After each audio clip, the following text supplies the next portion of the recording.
Beginning in the spring of 2016, on a university campus, Shin Woo-hyun was rushing when he accidentally bumped into a girl, scattering her books.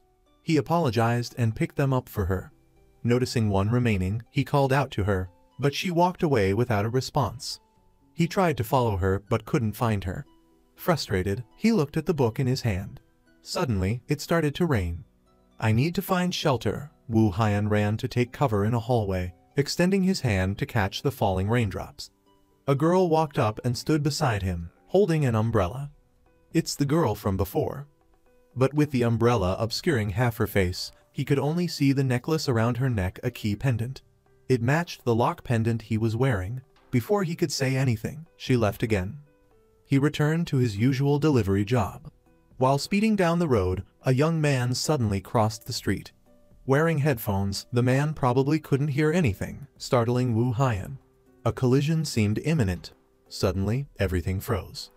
The girl in the black dress, whom he'd seen earlier on a rooftop, appeared. Slowly, she pulled the pedestrian back, and then, poof, she vanished. Having already intervened, why not finish the job? Despite her efforts, Woo-hyun couldn't avoid wiping out, sending fruits and vegetables flying.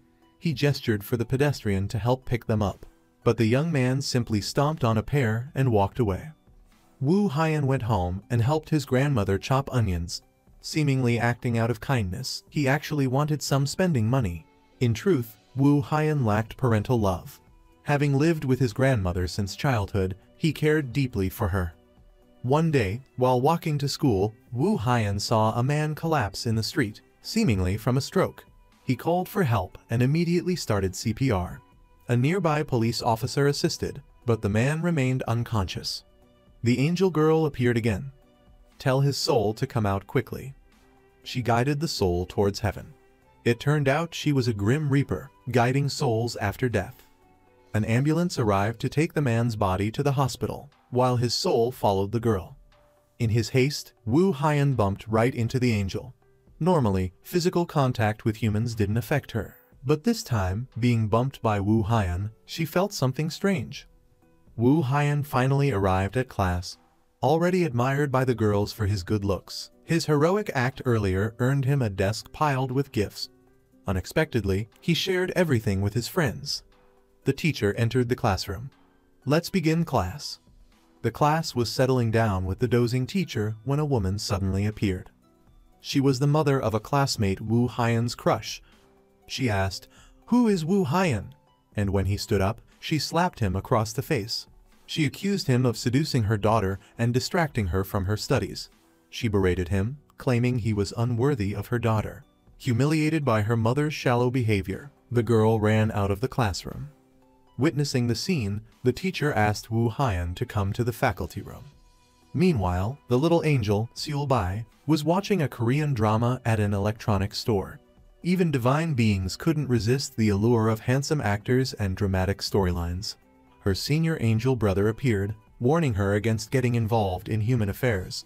But she argued, "By watching dramas, I understand the joy and pain of human love." So, she continued to watch, completely engrossed. Just as she reached a climactic kiss scene, her mission book glowed. This meant another person was about to die. "So annoying, but I have to go." On the school rooftop, Seul-bai waited to carry out her duty when she saw Woo-hyun running towards her. It turned out the name in the book was his classmate, the girl whose mother had slapped him. She was standing on the ledge, about to jump, overwhelmed by despair and resentment towards her overbearing mother. At that moment, dark clouds gathered, and lightning flashed across the sky. The images of Woo-hyun and the girl flickered in Seul-bai's book. It could no longer determine who was meant to die. At the same time, Woo-hyun managed to save his friend, but he unfortunately fell. Facing Seul-bai, unexpectedly, the final image in the book was Woo-hyun himself. Seul-bai, in turn, saved Woo-hyun from death. Because of this, she became visible, and the book disappeared. Presumably, she had become human. When Woo-hyun woke up, he found himself in the hospital. Seul-bai was beside him. Woo-hyun couldn't believe he was still intact after such a high fall. Even more unbelievable was that the angel had also woken up, and surprisingly, Woo-hyun could see her and even talk to her. She bit Woo-hyun, but unexpectedly, she actually bit him. It was all real. She fumbled around, looking for the book, but of course it was gone. They left the hospital. Wu Haiyan asked, "Where do you live?" She knew he wouldn't believe her, but he asked anyway, so Xiu Bai pointed towards the sky. Wu Haiyan looked at her as if she were joking. Luckily, she saw a senior angel guiding a deceased person. She called out to him, explained everything, and asked for help to return. They talked as if it were completely normal, while in Wu Haiyan's eyes, Xiu Bai was just standing there talking to herself. Worried, Wu Haiyan dragged Xiu Bai to the police station to find out her identity. The police officer asked her name, but she'd never had one before. The name Xiu Bai was something she came up with on the spot after seeing a bottle of soju and a magazine cover on the desk at the police station. Seeing that the police might be able to help, Wu Haiyan was about to leave, but Xiu Bai grabbed his hand. "You can't just abandon me like this." Just then, the obnoxious woman walked in. Already aware that Wu Haiyan was at the police station, she came to accuse him. Now she dragged her daughter into it, claiming Wu Haiyan had caused her to attempt suicide. She even had a teacher provide evidence of Wu Haiyan fighting at school. What a shrew! Xiu Bai, having witnessed Wu Haiyan saving the woman's daughter, spoke up to defend him. But he actually told her to go outside. Inside the police station, Wu Haiyan's grandmother pleaded with the unpleasant woman. The teacher must have been bribed to provide false evidence, but Wu Haiyan's grandmother, out of love for her grandson, continued to chase after the woman and beg. Reaching the parking lot, she found her car covered in graffiti. She screamed. Xiu Bai was taken to Wu Haiyan's home. With ink still on her face, she now knew who had written on the car. She carefully studied how he ate. It looked delicious, but when she picked up the chopsticks, she didn't know how to use them. Wu Haiyan had to give her a fork. It was her first time eating, and it was difficult to swallow. Wu Haiyan's grandmother asked, "How old are you?" She blurted out innocently, "I have never counted." Luckily, she quickly recovered, the same age as Wu Haiyan. Xiu Bai saw a help-wanted sign at his grandmother's shop. She immediately asked to stay and work. Since she had saved Wu Haiyan's life, his grandmother readily agreed. Whether Wu Haiyan liked it or not, he couldn't overcome his grandmother's authority. Xiu Bai and his grandmother sat counting the day's earnings. Wu Haiyan entered the room, and his grandmother handed him a birthday gift. "It's a present from your father." But after all these years, he still bought the same size. Wu Haiyan wasn't particularly enthusiastic about his father. "Well, then give it to Xiu Bai." Xiu Bai curiously asked about Wu Haiyan's mother, which earned her a cold response. It seemed the relationship between Wu Haiyan and his mother wasn't good. His grandmother warned Xiu Bai, "Never mention Wu Haiyan's mother again." Wu Haiyan returned to his room and lay on his bed. He was still wondering who his mother was. His phone rang. It was the girl he had a crush on. She apologized. Of course, she didn't want him to transfer schools, so she suggested they date. After talking to her mother, who clearly disapproved, she clung to Wu Haiyan. He said, "My girlfriend's here." Then he put his arm around Xiu Bai and walked away. Oh well, let the other girl fume. Xiu Bai was truly clueless. She didn't know how to tie her shoelaces, and they kept coming undone. Wu Haiyan bent down and tied them for her. The two of them walked and talked about transferring schools. The girl looked up at the sky and yelled, "I don't know when I'll be able to go back." Wu Haiyan innocently yelled back, "Me neither, I'm stuck here too." The next morning, Xiu Bai sat with her angel senior at a restaurant. She practiced picking up beans with chopsticks while asking, "When will things go back to normal?" She enthusiastically praised the delicious human food. Seeing this, the senior made the beans levitate and fall back onto her plate, reminding her, "You are not human." Wu Haiyan walked in. Xiu Bai immediately yelled, "Don't touch him." Wu Haiyan found her strange and figured she was still traumatized from their previous collision. The phone rang with a tteokbokki spicy rice cake order. It was Sung Yol. He didn't seem to get along with his mother, who appeared to be his stepmother. Their conversation was strained and full of animosity. Wu Haiyan arrived at the house.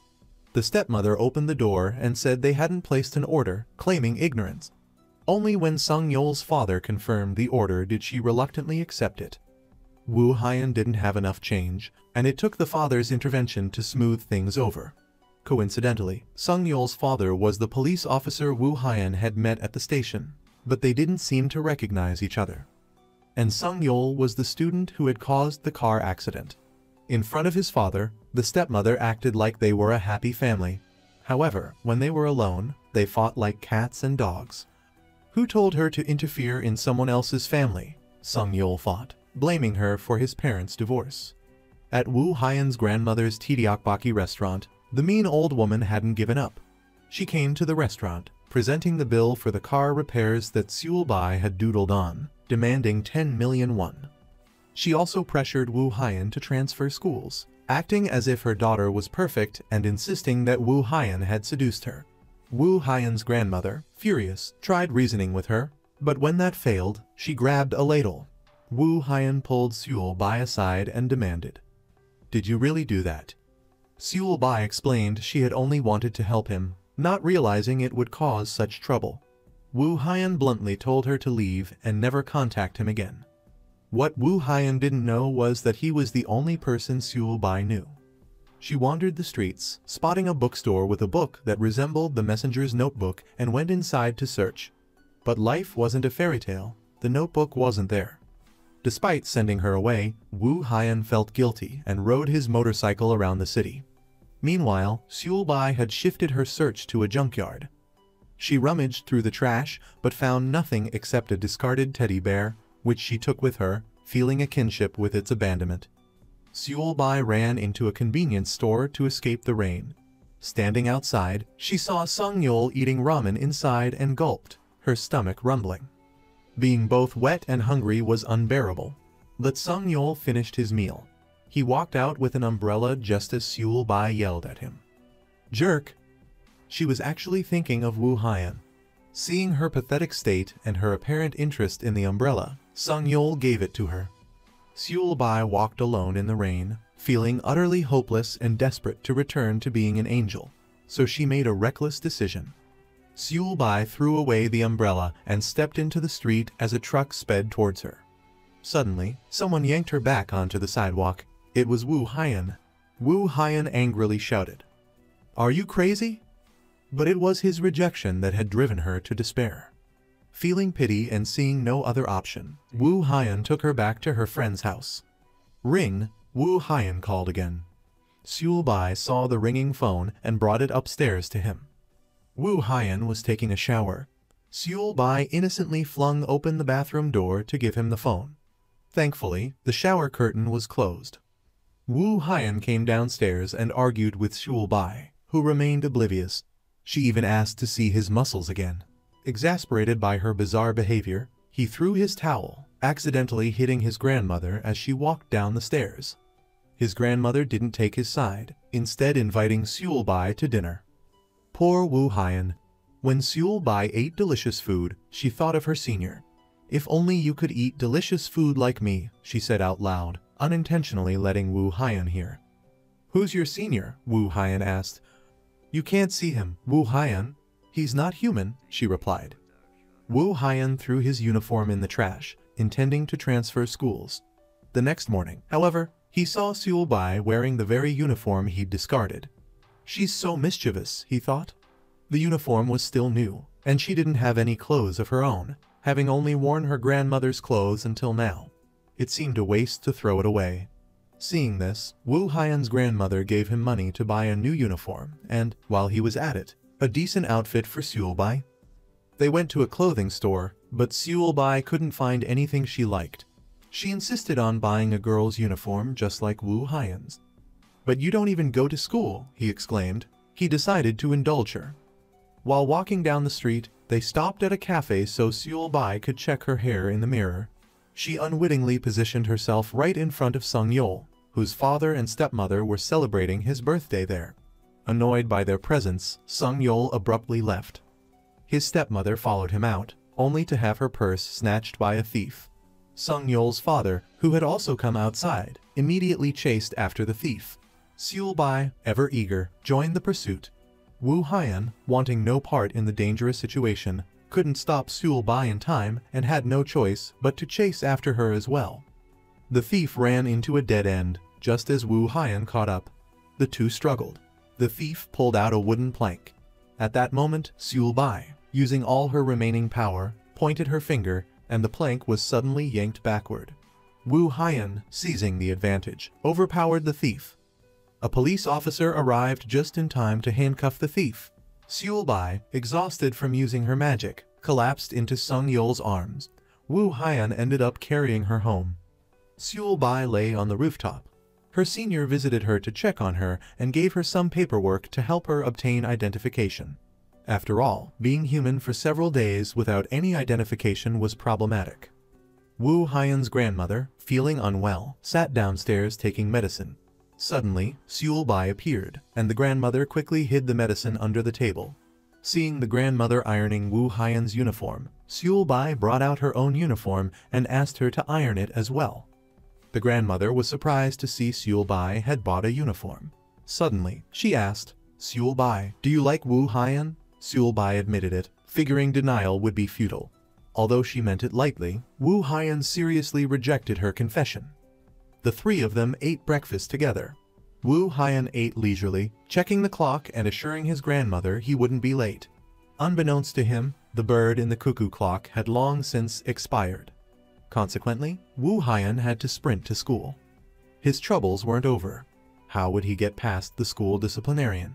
Despite being a new transfer student, Wu Haiyan was punished with kneeling.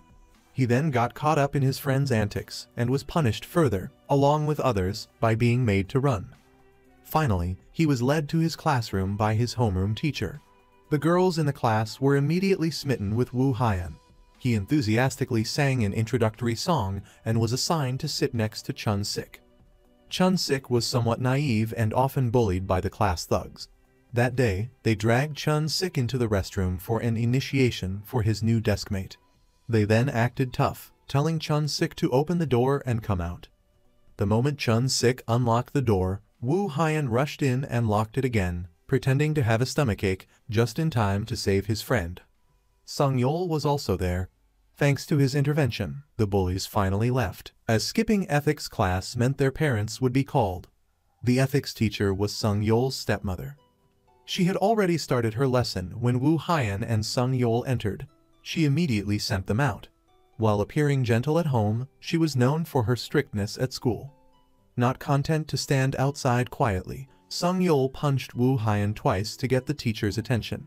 As planned, his stepmother came out to reprimand him. Sung Yul sarcastically retorted, "Are you going to call my mother?" Afterward, Wu Haiyan and Sung Yul were punished with running laps around the soccer field. Still upset from the earlier injustice, combined with Sung Yul's arrogance, Wu Haiyan managed to land a punch in return. However, their relationship wasn't terribly bad. Sung Yul didn't forget to ask about Xiab. After their run, they collapsed on the field, laughing and joking with each other. The three bullies watched this scene, fuming. Wu Haiyan had only been in class for one day and already had a girl crushing on him. Today, they even went to his grandmother's restaurant and saw Seul Bai, the same girl who threatened anyone who dared to have feelings for Wu Haiyan. How outrageous. Seul Bai didn't seem to care. A quiz show came on TV, and Seul Bai answered every question correctly. His grandmother was astonished, surprised by her vast knowledge. The girl then brought out her homework for Seul Bai to solve. Surprisingly, she answered everything perfectly, like a genius. His grandmother suggested to Wu Haiyan that he enroll her in school. Wu Haiyan thought this was better than sending her to a social welfare institution, but he absolutely didn't want Seul Bai attending his school. In her room, Sung Yul's stepmother took out a locket necklace that perfectly matched Wu Haiyan's. She also mentioned her son's upcoming birthday. It turns out she is Wu Haiyan's biological mother. While her own son's birthday was lonely, she tried everything to connect with Sung Yul, but only received coldness in return. She had prepared a cake and a gift for him, but he rejected them, even saying some truly hurtful things. That day, a girl invited Wu Haiyan to join the singing club. This girl seemed to be connected to the bully in his class. Wu Haiyan declined, but she persisted. The bully had been watching the whole exchange from outside the doorway, glaring at Wu Haiyan with daggers in his eyes. During swimming class, Wu Haiyan was changing when he overheard the bully talking on the phone. It sounded like family was his weak point. Realizing Wu Haiyan had overheard him, the bully was furious and held a grudge. Wu Haiyan was afraid of water, so he faked a fever to get out of swimming. As a result, he was punished with cleaning duty after school. The bullies in the locker room played another prank. They soaked Wu Haiyan's uniform in water. Wu Haiyan had to call Seul Bai and ask her to bring him clothes, of course, without letting his grandmother know. The ditzy girl went, but not without another comical mishap. Seeing a bicycle, thinking she was strong enough to ride, she hopped on without releasing the kickstand and pedaled furiously. It remained stationary, going nowhere. Not knowing what to do, she decided to walk. Wu Haiyan was cleaning the pool area when the nasty bully walked in, spouting nonsense. Who would want his help? As Wu Haiyan bent down to pick up a piece of foam, the bully kicked him, sending him plunging into the pool. Unable to swim, he struggled and eventually lost consciousness. After pushing Wu Haiyan, the bully smugly walked away. Sung Yul saw them coming up the stairs from the pool and, sensing something was wrong, went to investigate. By then, Seul Bai had arrived. She tried to rescue Wu Haiyan, but he was panicking and flailing, making it impossible to help. Sung Yul jumped into the pool and pulled Wu Haiyan up. "Hey, you can stand here. Honestly, if you had known that from the start, you wouldn't have had to suffer like this." Meanwhile, his grandmother put on an act for Seul Bai. "I'm a jellyfish." All three of them were soaked. Sung Yul gave Seul Bai his dry uniform to change into, and Wu Haiyan gave Sung Yul his clothes. The three of them went home together. On their way, they passed the convenience store where Sung Yul and Seul Bai first met, reminding them of the umbrella incident. Seul Bai and Wu Haiyan walked home together. On the way, Wu Haiyan revealed his jealousy. "Don't smile in front of Sung Yul anymore." But there was no reason for Seul Bai to listen to him. The next day, Wu Haiyan was getting ready for school when he noticed his necklace was gone. It turned out that during yesterday's incident, the necklace had fallen to the bottom of the pool, but he didn't know yet. He searched everywhere but couldn't find it. The necklace was very important because it was a gift from his mother. When his grandmother said she would buy him an identical one, Wu Haiyan yelled, "Does losing it mean I should just forget about it? If I were lost, would you just forget about me too?" Wu Haiyan raised his voice at his grandmother, unaware that she was ill. She was heartbroken. Wu Haiyan went to school and continued searching, but still couldn't find it. At the restaurant, his grandmother saw Seul Bai doing homework for the girl from the other day and asked her to help Wu Haiyan with his studies. She also wanted Seul Bai to go to school. Seul Bai took her application to the school. Before even reaching the office, she ran into that strange man from before, the one who was painting the wall. He was a teacher there. Somehow, he knew Seul Bai would come to apply, and already had her application prepared. Seul Bai was surprised, but the strange teacher coolly said, "Don't ask questions and just assume I know everything." He also reminded her to be careful around the boys. He seemed particularly concerned about Seul Bai. Seul Bai went outside and ran into her senior. "Senior, did you come to see me?" Just then, the strange teacher approached. Unexpectedly, he could also see the senior. This teacher must also be a fallen angel. Seul Bai said to her senior, "I think humans seem mysterious. Living with humans seems nice, right?" The senior didn't want Seul Bai to become human, so he always cautioned her. He got upset and left. In class, the bully came to cause trouble with Wu Haiyan again. He pretended to offer Wu Haiyan a soda, saying, "Yesterday, I was going to save you, but I was too late. How dare they touch you?" Wu Haiyan shook the can and opened it, spraying the soda all over the bully. "Ha! Touch me again, and I won't let it slide. You hear me?" They were still arguing when the teacher entered, followed by Seul Bai. Seeing Wu Haiyan being grabbed by the collar, Seul Bai ran over and bit the bully's hand. Wu Haiyan was surprised to see the new student appear there. He pushed her away. The teacher asked, "Wu Haiyan, do you know Li Seul Bai?" Before he could answer, Seul Bai innocently replied, "They're living together." "They're living together? Are they cousins or something?" She asked the teacher to let her sit near Wu Haiyan. Back at her seat, the other students pegged her as a new target. giving Wu Haiyan a real headache. During break time, some girls came to talk to Seulbai. They clearly didn't like her, but seeing Seulbai acting friendly and greeting Sung Yul made them even angrier. During P class, as Seulbai was putting on her shoes, the two mean girls came to pick a fight, tripping her. They were acting like tough guys, so annoying. On the field, they weren't done yet. Seulbai became the target for their ball throwing. She got a nosebleed, but they weren't satisfied and were about to throw a really hard one. Luckily, Wu Haiyan appeared just in time, blocking the ball for her. He pulled her aside, gave her a tissue for her nosebleed, and advised her on how to avoid being bullied. The PE teacher finally arrived. Catching them outside of class without permission, the clueless teacher punished them with a week of community service. Wu Haiyan had to organize books in the library, and Seulbai had to mop the floors. Finished with her chores, Seulbai was heading home when she saw the two mean girls ahead. She instinctively hid behind a tree. But what had she done wrong that she had to hide? Frustrated, she started talking to the tree. "Why are you guys ostracizing me? I won't let this go. Apologize to me." The playful girl stood there, acting out the scene. Sung Yul, lying nearby, heard everything. Wu Haiyan and Kai Su were running around and bumped into the ethics teacher, who scolded them. Wu Haiyan had no idea he'd just encountered his mother, and neither did she. Seulbai hadn't gone home yet. She was lingering by the pool entrance. She wanted to go inside to find Wu Haiyan's necklace, but the door was locked. Luckily, Sung Yul arrived. He went to borrow the key for her. He asked, "Is this thing very important?" Seulbai claimed it was a gift from her mother.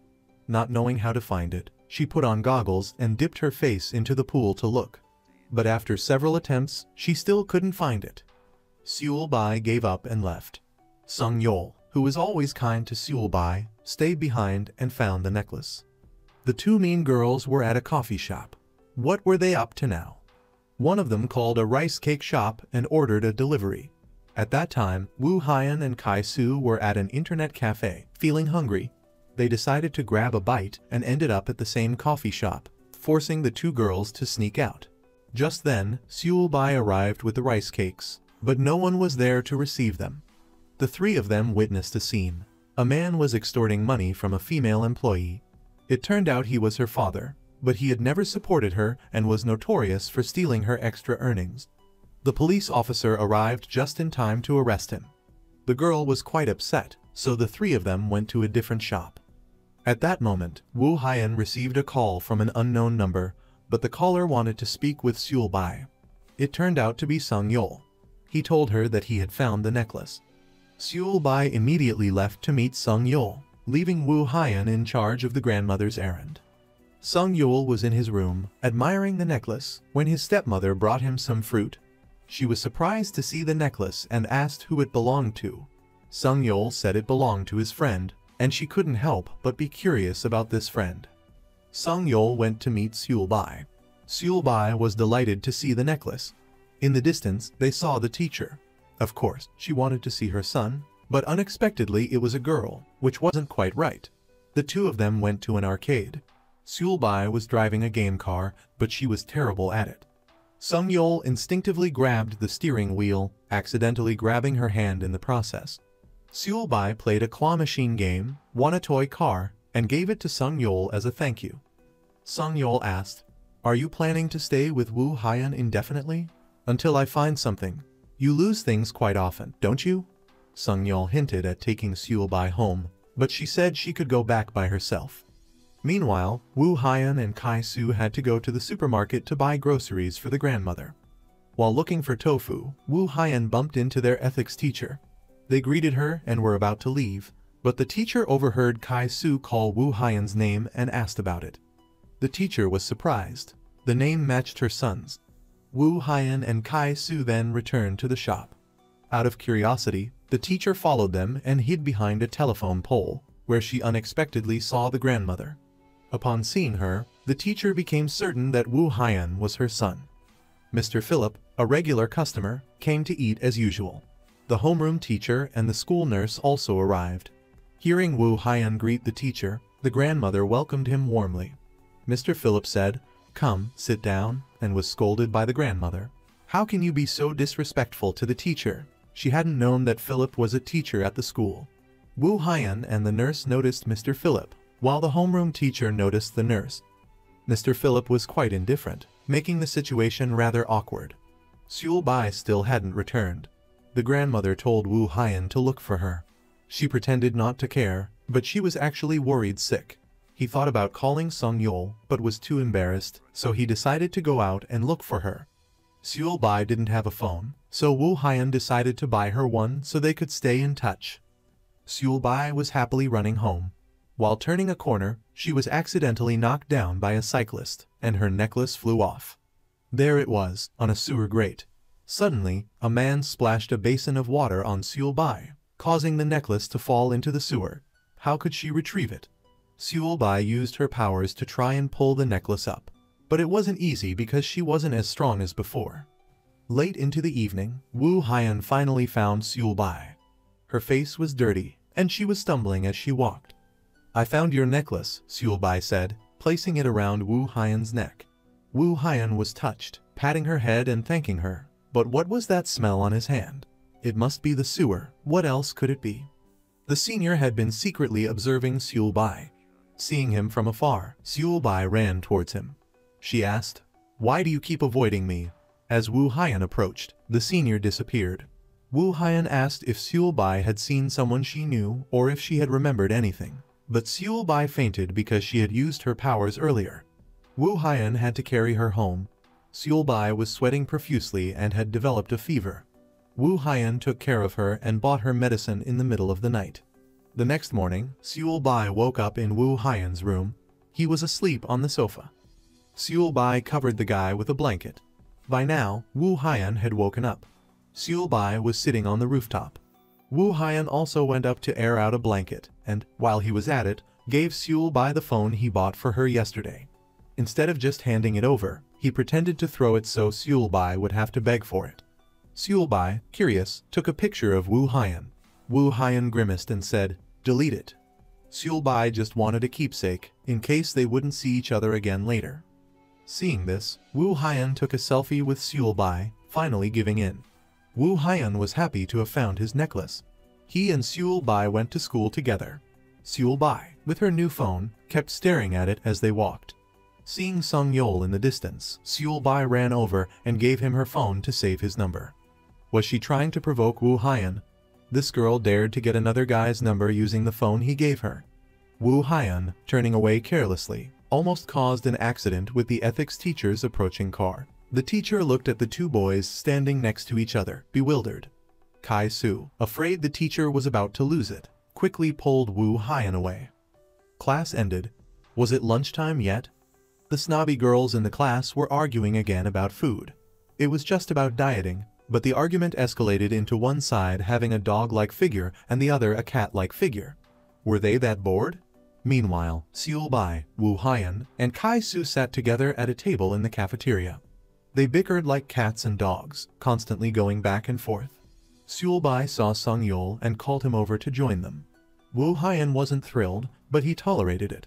Seul Bai, naive, didn't understand what a cat-like or dog-like figure meant and asked Wu Haiyan, "Do guys prefer a cat-like figure?" "No." Wu Haiyan told Seul Bai she had a trash-like figure. At a nearby table sat the school nurse, the homeroom teacher, and the ethics teacher. The bickering pair, the homeroom teacher and the nurse, were also arguing. The ethics teacher wasn't feeling well, so she got up and left first. After lunch, Wu Haiyan had a stomach ache and unexpectedly fainted. His mother received a call from the school informing her that Wu Haiyan had been hospitalized. The ethics teacher was also taken to the hospital by the homeroom teacher. It turned out they both had the same crab allergy. They had eaten the soup at school, which caused the reaction. The ethics teacher lay in the bed next to Wu Haiyan. His mother arrived, but Wu Haiyan hadn't regained consciousness yet. She lamented, "Wu Haiyan has the same allergy as me." Seul Bai mentioned that a teacher at school also had the same allergy as Wu Haiyan and was taken to the hospital. But when Seul Bai opened the curtain, the teacher was gone. Finally, Wu Haiyan woke up. His mother and Seul Bai took him home. The ethics teacher watched from afar, heartbroken for her son. How could she face him now? She went home and discussed moving with her husband. The police officer was unaware of her inner turmoil, and since she had previously insisted on living near the school, suddenly talking about moving seemed unreasonable. Seul Bai and Wu Haiyan were on the rooftop. Seul Bai asked Wu Haiyan, "Besides crab, are there any other foods you can't eat?" He didn't want to tell her, imagining she would just eat them all so he wouldn't be able to. Seul Bai asked, "What number am I saved as in your contacts?" Wu Haiyan didn't tell her, waiting until she left to reveal that he had saved her as number 1. The next morning at school, Wu Haiyan and Seul Bai were drinking soda and chatting. They seemed close, not at all like siblings.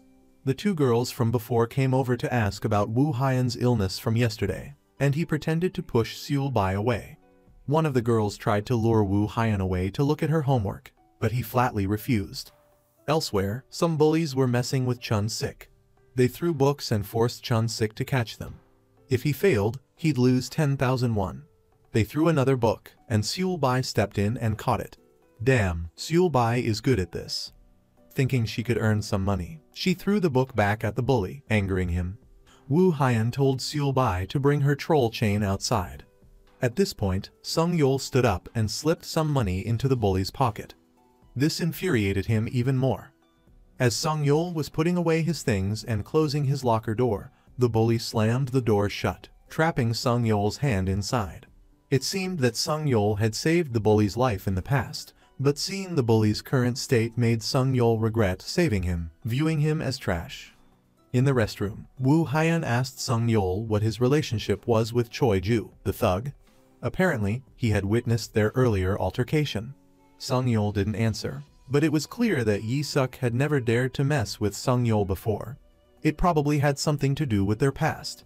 The gym teacher took Yi Suk to the faculty room, intending to lecture him, but only managed a few words before receiving a phone call. He pulled a USB drive from his computer, about to leave with it, when he got another call, this time from the principal. It must have been something more important. Due to the urgency, the gym teacher let Yi Suk off the hook. This time, as Yi Suk reached the stairs, he saw Seok Hoon lurking.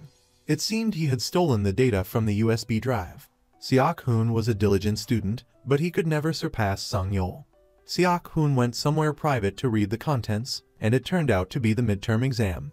Good things should be shared with friends, right? Yi Suk didn't like Sung Yul, so he took this opportunity to use Seok Hoon for revenge and maybe boost his own grades a bit.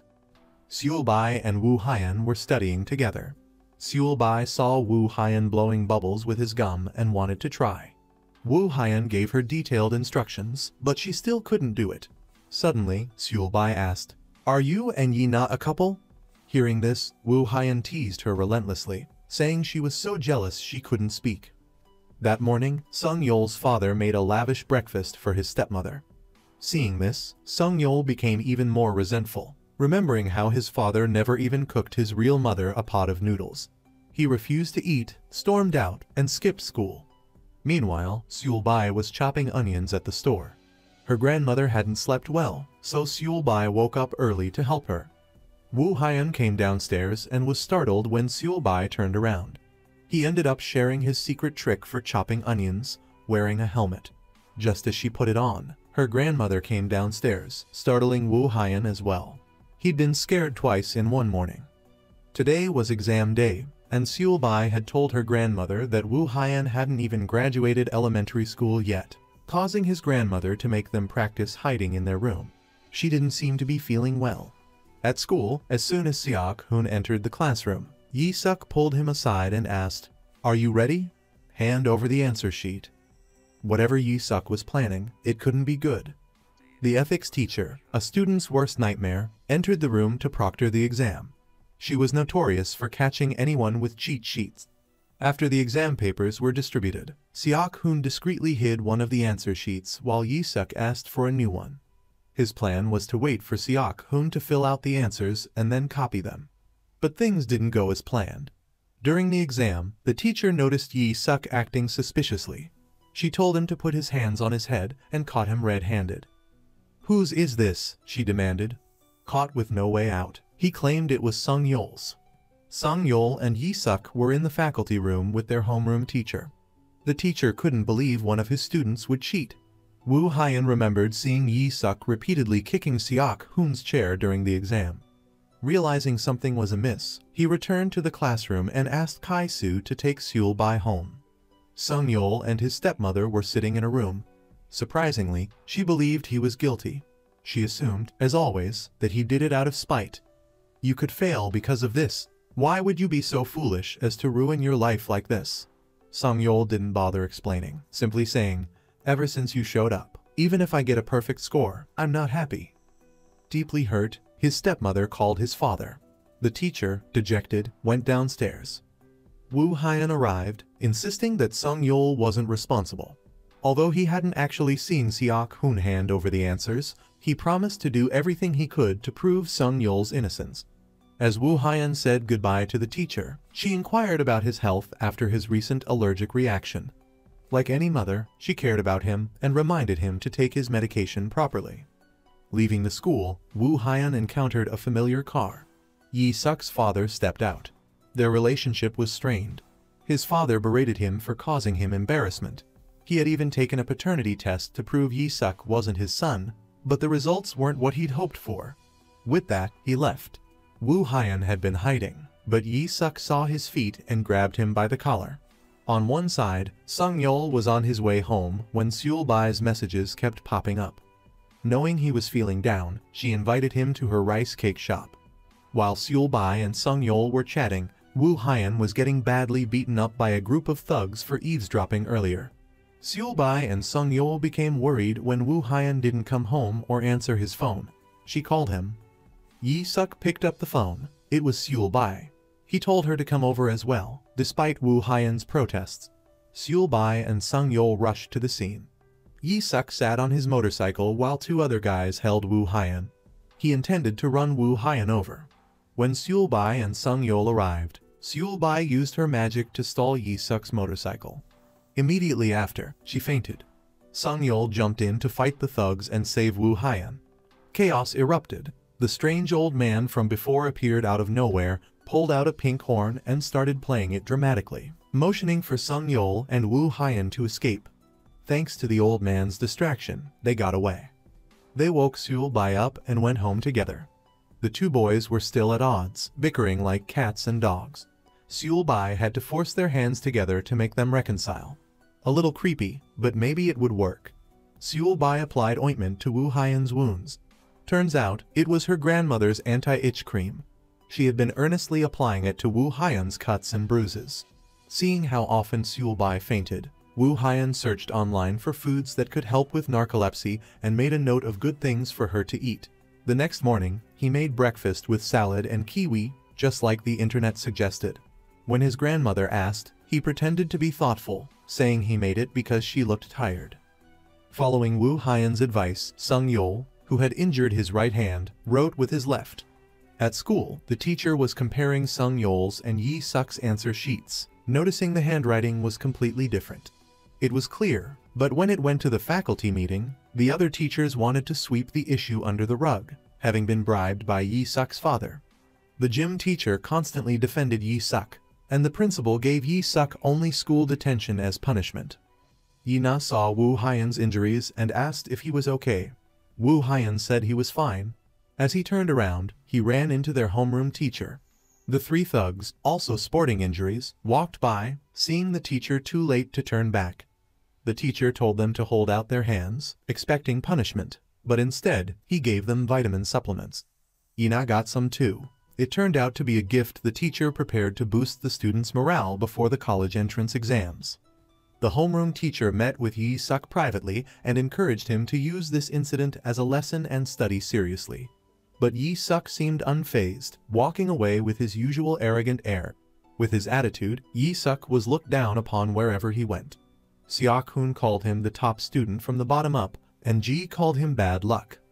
Yi Na asked her best friend, Young Yoon, for help. Her friend warned Yi Suk not to mess with Wu Haiyan, or she would make sure his Krat, Jaji, wouldn't be able to go to auditions. Since Jaji was his creation, it was also his weakness. To top it off, Seul Bai also warned him not to bother Wu Haiyan again. Yi Suk found it laughable. What could a frail girl like Seul Bai do to him?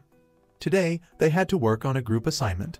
While dividing up the work, Seulbai's innocent teasing angered Young Yoon, who dumped all the work on Seulbai. The other students followed suit, handing over their parts and leaving, even Kai-su. Only Woo Hyun and Seulbai remained to tackle the mountain of work. Sung-yeol's father and stepmother were at the dentist. The police officer needed a dental implant. Despite his age, he was afraid of the dentist and needed his wife by his side. Afterwards, they talked at a cafe because it had been a while since his father had seen Sung-yeol. The stepmother mentioned Sung-yeol's low spirits to her husband, urging him to see his son. Sung-yeol was intercepted by his father on his way home from school. In a heartwarming turn of events, they went to eat noodles together and had a good time. The gym teacher, the school nurse, and the homeroom teacher were at a bar. The gym teacher said Yi-suk's father was treating them. The three of them were sitting together, and the school nurse kept looking for Mr. Philip, but he had diarrhea and couldn't come. So, she immediately went to his place. The homeroom teacher, whose hands moved faster than his brain, somehow mistakenly grabbed her skirt and pulled it down on one side. Woo Hyun and Seulbai were making porridge for his grandmother. Yes, her digestion wasn't very good today.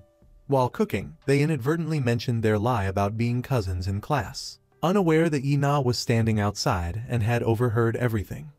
Seulbai went outside to throw away the trash and saw Yi-na still sitting on the porch. They went to the park to talk. Yi-na confessed that she really liked Woo Hyun. She knew Seulbai and Woo Hyun weren't siblings and, fearing Seulbai had feelings for Woo Hyun, she revealed everything. Woo Hyun's phone rang, making things awkward. Seulbai looked distraught. Back home, Woo Hyun gave her money, but Seulbai wasn't happy. The next morning, they had PE class. Seulbai was gathering the balls, and when Woo Hyun called her over, she wasn't as enthusiastic as usual. It felt strange, didn't it?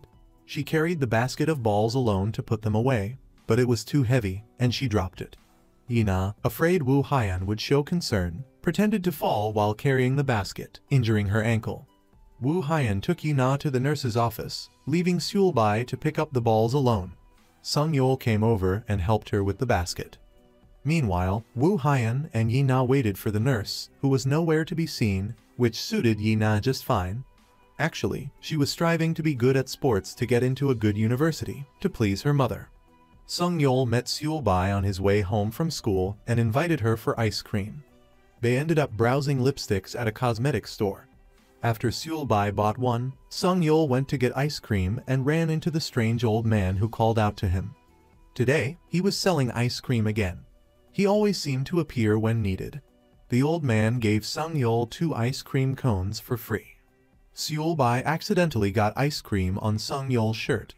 He had to go clean it up, leaving Seulbai alone. At that moment, her celestial senior appeared. It had been a while since they'd seen each other. Seulbai thanked him for opening the manhole cover for her last time. The senior reminded Seulbai to be careful around humans and promised to find a way to restore her to her former self quickly. Sung-yeol returned to see Seulbai talking to herself, which seemed a bit odd. Woo Hyun's mother risked visiting his grandmother. She tried to persuade the grandmother to let Woo Hyun transfer schools, which angered her greatly. Because Woo Hyun and Sung-yeol attended the same school, she was in a difficult position and couldn't agree. She even offered the grandmother money. The grandmother threw a glass of water in her face. How could she hurt others for her own happiness? As she left, the grandmother ran after her to return the money. Woo Hyun, Seulbai, and Sung-yeol witnessed this scene from afar. Fortunately, the grandmother quickly claimed it was hers and she had forgotten it, so she was returning it. Woo Hyun remained unsuspecting. The three of them ate rice cakes. Their friend Kai-su rushed in, insisting that Woo Hyun go out with him the next afternoon, no matter what. It turned out that Kai-su had been forced by Yi-na and Yang to bring Woo Hyun to Seulbai's. He went to their house and gave the grandmother a lipstick as a gift for his first paycheck. The grandmother then read Seulbai's fortune with cards. Seulbai drew a card. The grandmother said Seulbai was a visitor to their home. Woo Hyun, who had been curiously watching, also drew a card. The grandmother said he had good feelings for someone. When it was the grandmother's turn, her expression turned somber. The card had cherry blossoms on it. She lied and said it meant a pleasant journey, but it seemed she knew it signified a parting. She vomited in the bathroom, seemingly very exhausted. That afternoon, the group went cycling. Young Yoon was furious. "Who told you to bring them here? Do you want to die?" Yina told Seulbai that she would confess to Woo Hyun today and asked her not to appear in front of him. She then pretended her foot hurt so Woo Hyun would give her a ride. Seeing this, Sung Yeol offered Seulbai a ride. On the way, Yina confessed her feelings to Woo Hyun. She poured out her heart, but Woo Hyun rejected her. He got off the bike, intercepted Sung Yeol's bicycle, and then went to hold Seulbai's hand. "It's time for you to cross the line to my side." Yina was heartbroken and cried. Seulbai, caught off guard by the sudden confession, was startled and avoided him. "What's love got to do with crying your eyes out?" Poor Young Yoon has to comfort her. Sung Yeol arrives home only to argue with his stepmother, and now he's also lovesick for Seulbai. He's even concerned about Woo Hyun's confession. Seulbai and Woo Hyun walk home in awkward silence. They don't say a word to each other. After that, Seulbai isn't as carefree as before. In the morning, she leaves for school early, telling her grandma she has cleaning duty. Grandma puts on the lipstick Seulbai gave her, dresses up nicely, and closes the shop. She tells Woo Hyun she's going on a relaxing trip, but she's actually going to the hospital. Woo Hyun arrives at class and is immediately teased and play-slapped. It turns out the rumor of Woo Hyun's confession has leaked, and now the whole class knows, making things very awkward for Seulbai, too. The homeroom teacher lurks outside the nurse's office. He wants to apologize to her for the incident at the bar the other day, but he hesitates and doesn't dare go in. The PE teacher appears out of nowhere and suggests the homeroom teacher punch himself in the nose to cause a nosebleed as an excuse to enter. He thinks this will finally win her over, but when he goes in, the nurse is asleep, having a strange dream and repeatedly saying the name Philip. Poor Philip. The homeroom teacher gives up and leaves. Seulbai keeps avoiding Woo Hyun and doesn't want to interact with anyone. Sung Yeol calls her, but she ignores him too. Seulbai arrives home first, but she doesn't have a key to get in. She doesn't know her grandma is gone yet. Woo Hyun arrives just in time to open the door for Seulbai, and the atmosphere between them is still awkward. It's definitely not like it used to be. Things are bound to get chaotic. Seulbai continues to avoid Woo Hyun. Woo Hyun texts her goodnight, but she hesitates and doesn't reply. So, Woo Hyun goes up to the rooftop to talk to Seulbai. Seulbai hasn't sorted out her feelings yet, so Woo Hyun gives her time to think. He also asks her not to be awkward around him anymore. Thanks to Woo Hyun acting like nothing happened, they finally return to their usual comfortable dynamic. The next morning, Woo Hyun wakes up early to prepare a lunchbox. It seems like they're going on a picnic. They go to a park where Woo Hyun teaches Seulbai how to ride a bike. She picks it up quickly, getting the hang of it right away. They eat kimbap together. Woo Hyun doesn't forget to call his grandma to brag. Meanwhile, grandma is at the hospital, and the doctor says her condition isn't very good. But she still doesn't tell Woo Hyun. She puts on a brave face, pretending to be having a great time. After the call, she cries her heart out. After watching fireworks until evening, Woo Hyun and Seulbai go home. Woo Hyun is trying to figure out how to get closer to Seulbai. He finds a solution, inviting Seulbai to watch a horror movie with him.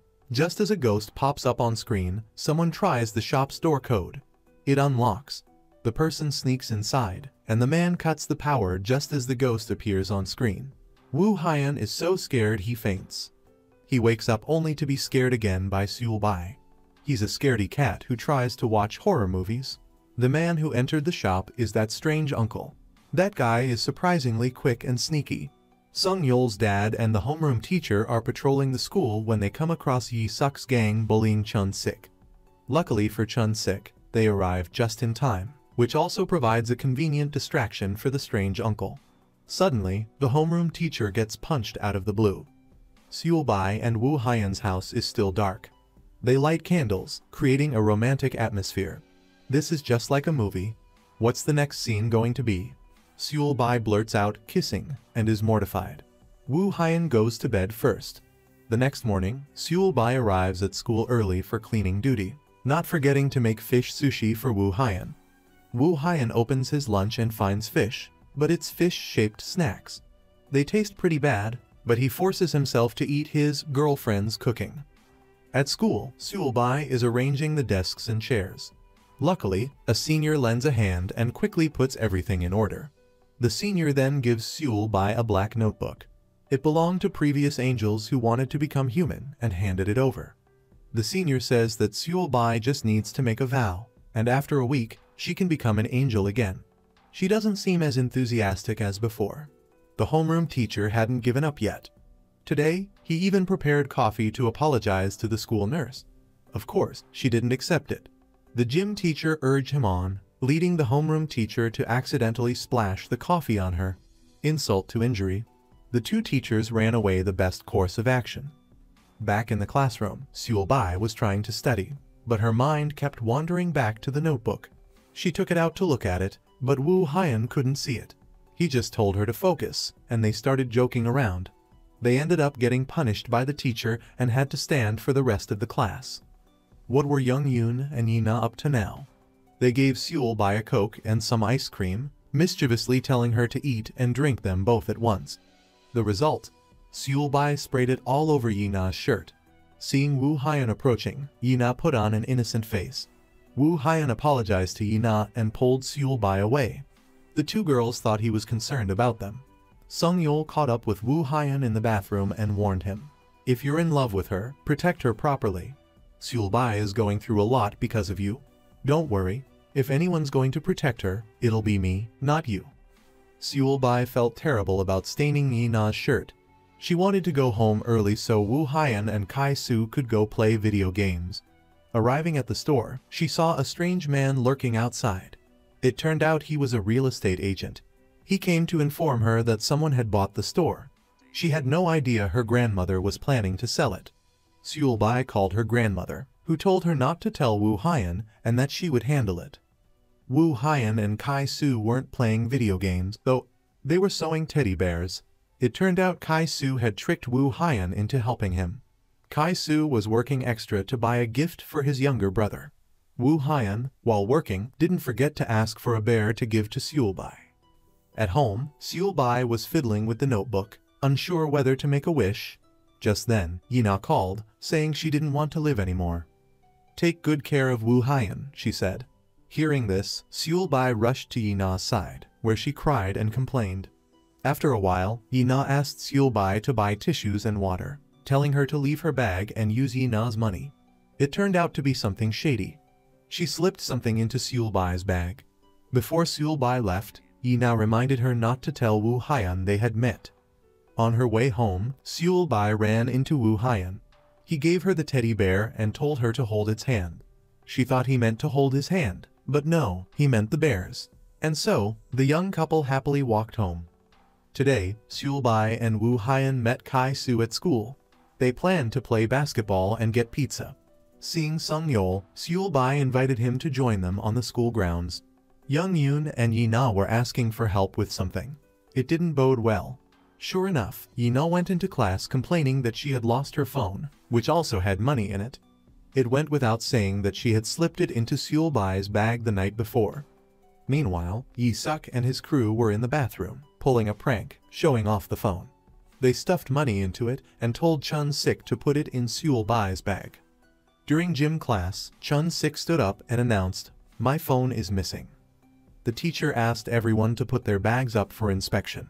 Seul-Bai opened the small compartment of her bag and pulled out the phone. She was still clueless about who it belonged to when it was identified as Yina's.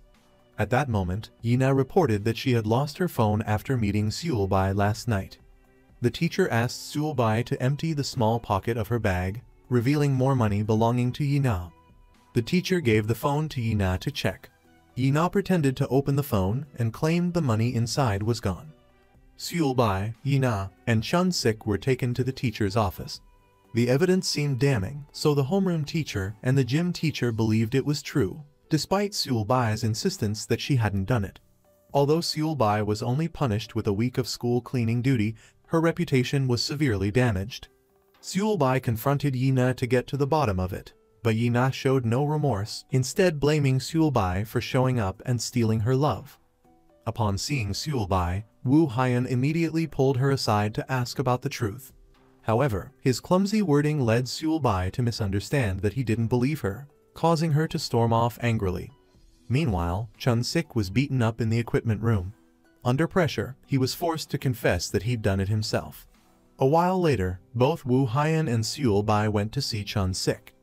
Their homeroom teacher also urged Seul Bai to quickly apologize. The other students looked at her with disdain, filling her desk compartment with trash and writing rude messages. Seul Bai and Woo Hyun walked home together, still upset with each other. Woo Hyun thought Seul Bai didn't believe his denial of hitting Chun-sik, while Seul Bai believed Woo Hyun didn't trust her. Seul Bai's grandmother had returned home, and they all ate dinner together. But Seul Bai was in no mood to eat, even leaving leftovers, which was unusual for her. Later, on the rooftop with the senior angel, Seul Bai learned she would disappear if she didn't make a wish in the notebook. The senior explained that human love is fickle and didn't want Seul Bai to get hurt. The next day, Seul Bai arrived at class to find her desk and chair missing. Woo Hyun had to search for them, eventually finding them all the way down on the sports field. He told Seul Bai to go home, but she refused to be intimidated and dragged the furniture back to the classroom herself. Sung Yeol offered to help, but she declined. After class, Woo Hyun returned Yi Na's money, apologized on Seul Bai's behalf, and asked her to stop bullying Seul Bai. Her manipulative behavior only made Woo Hyun dislike her more. Later in class, some students threw milk at Seul Bai. Woo Hyun shielded her, prompting the cruel Yi Suk to make insulting remarks.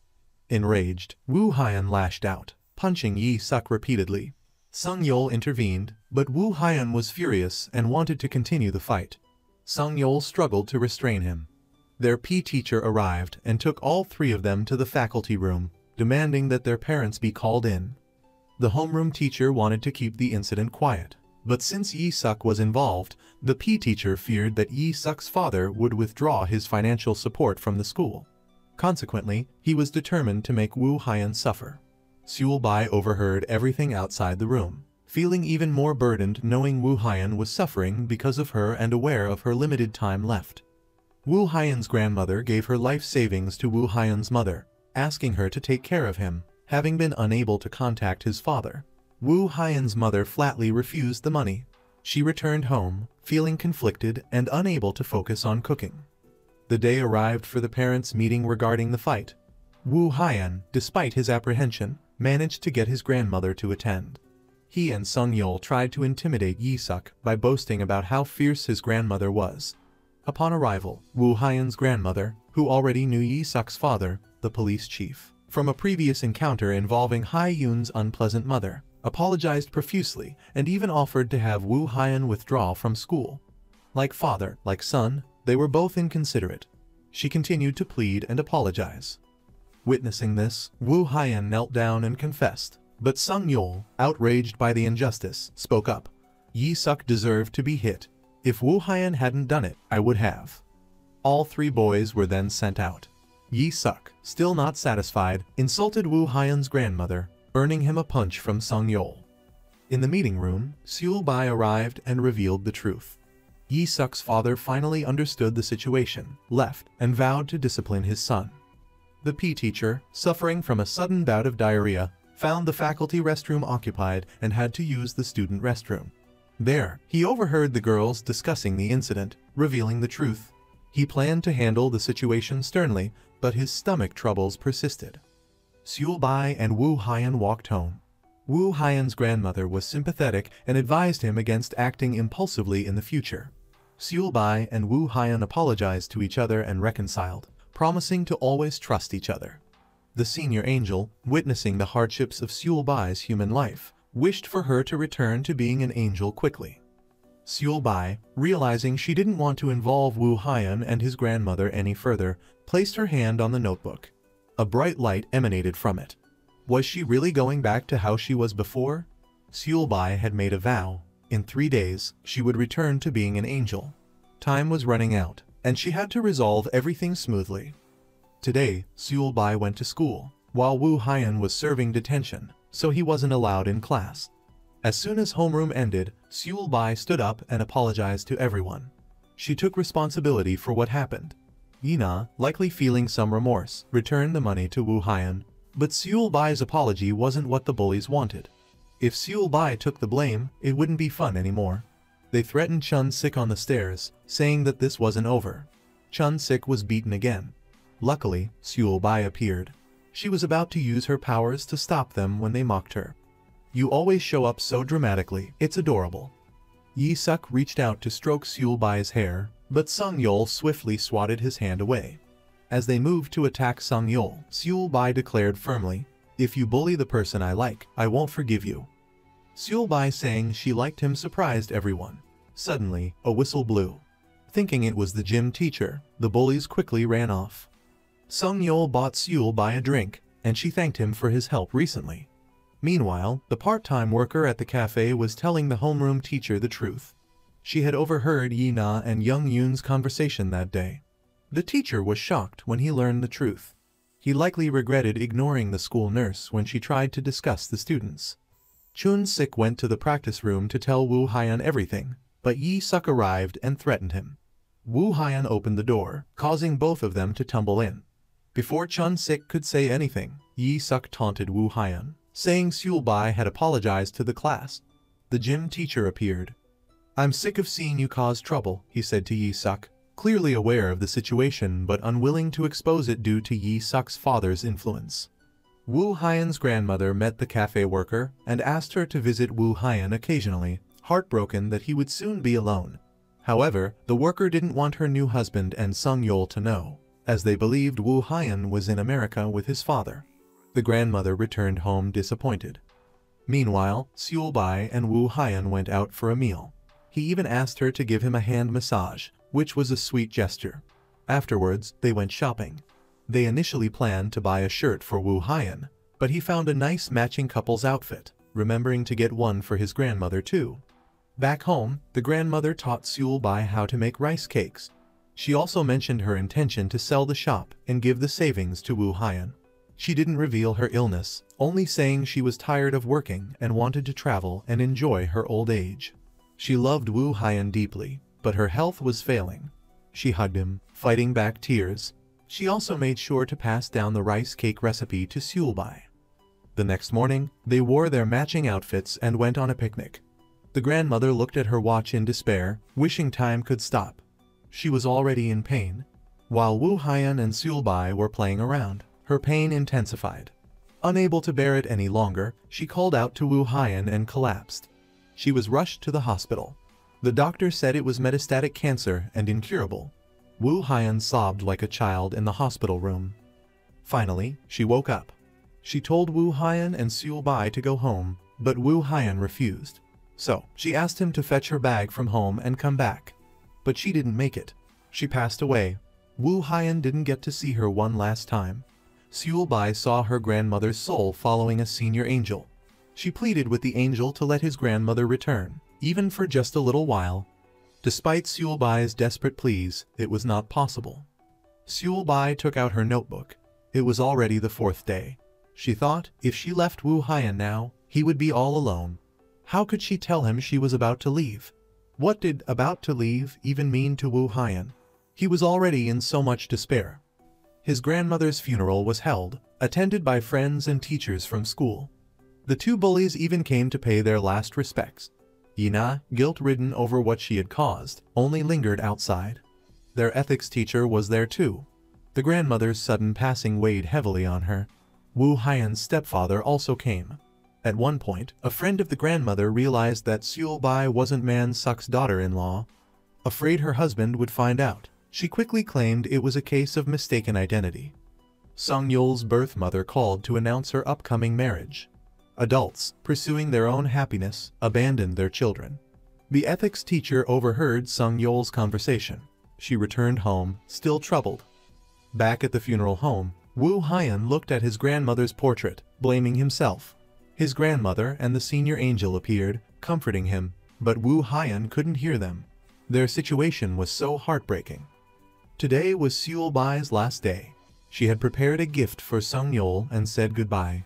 She truly cherished their friendship, so she extended her hand for a final farewell. Unexpectedly, Sung-yeol pulled her into a hug. Woo Hyun saw this. Woo Hyun emerged from the restroom.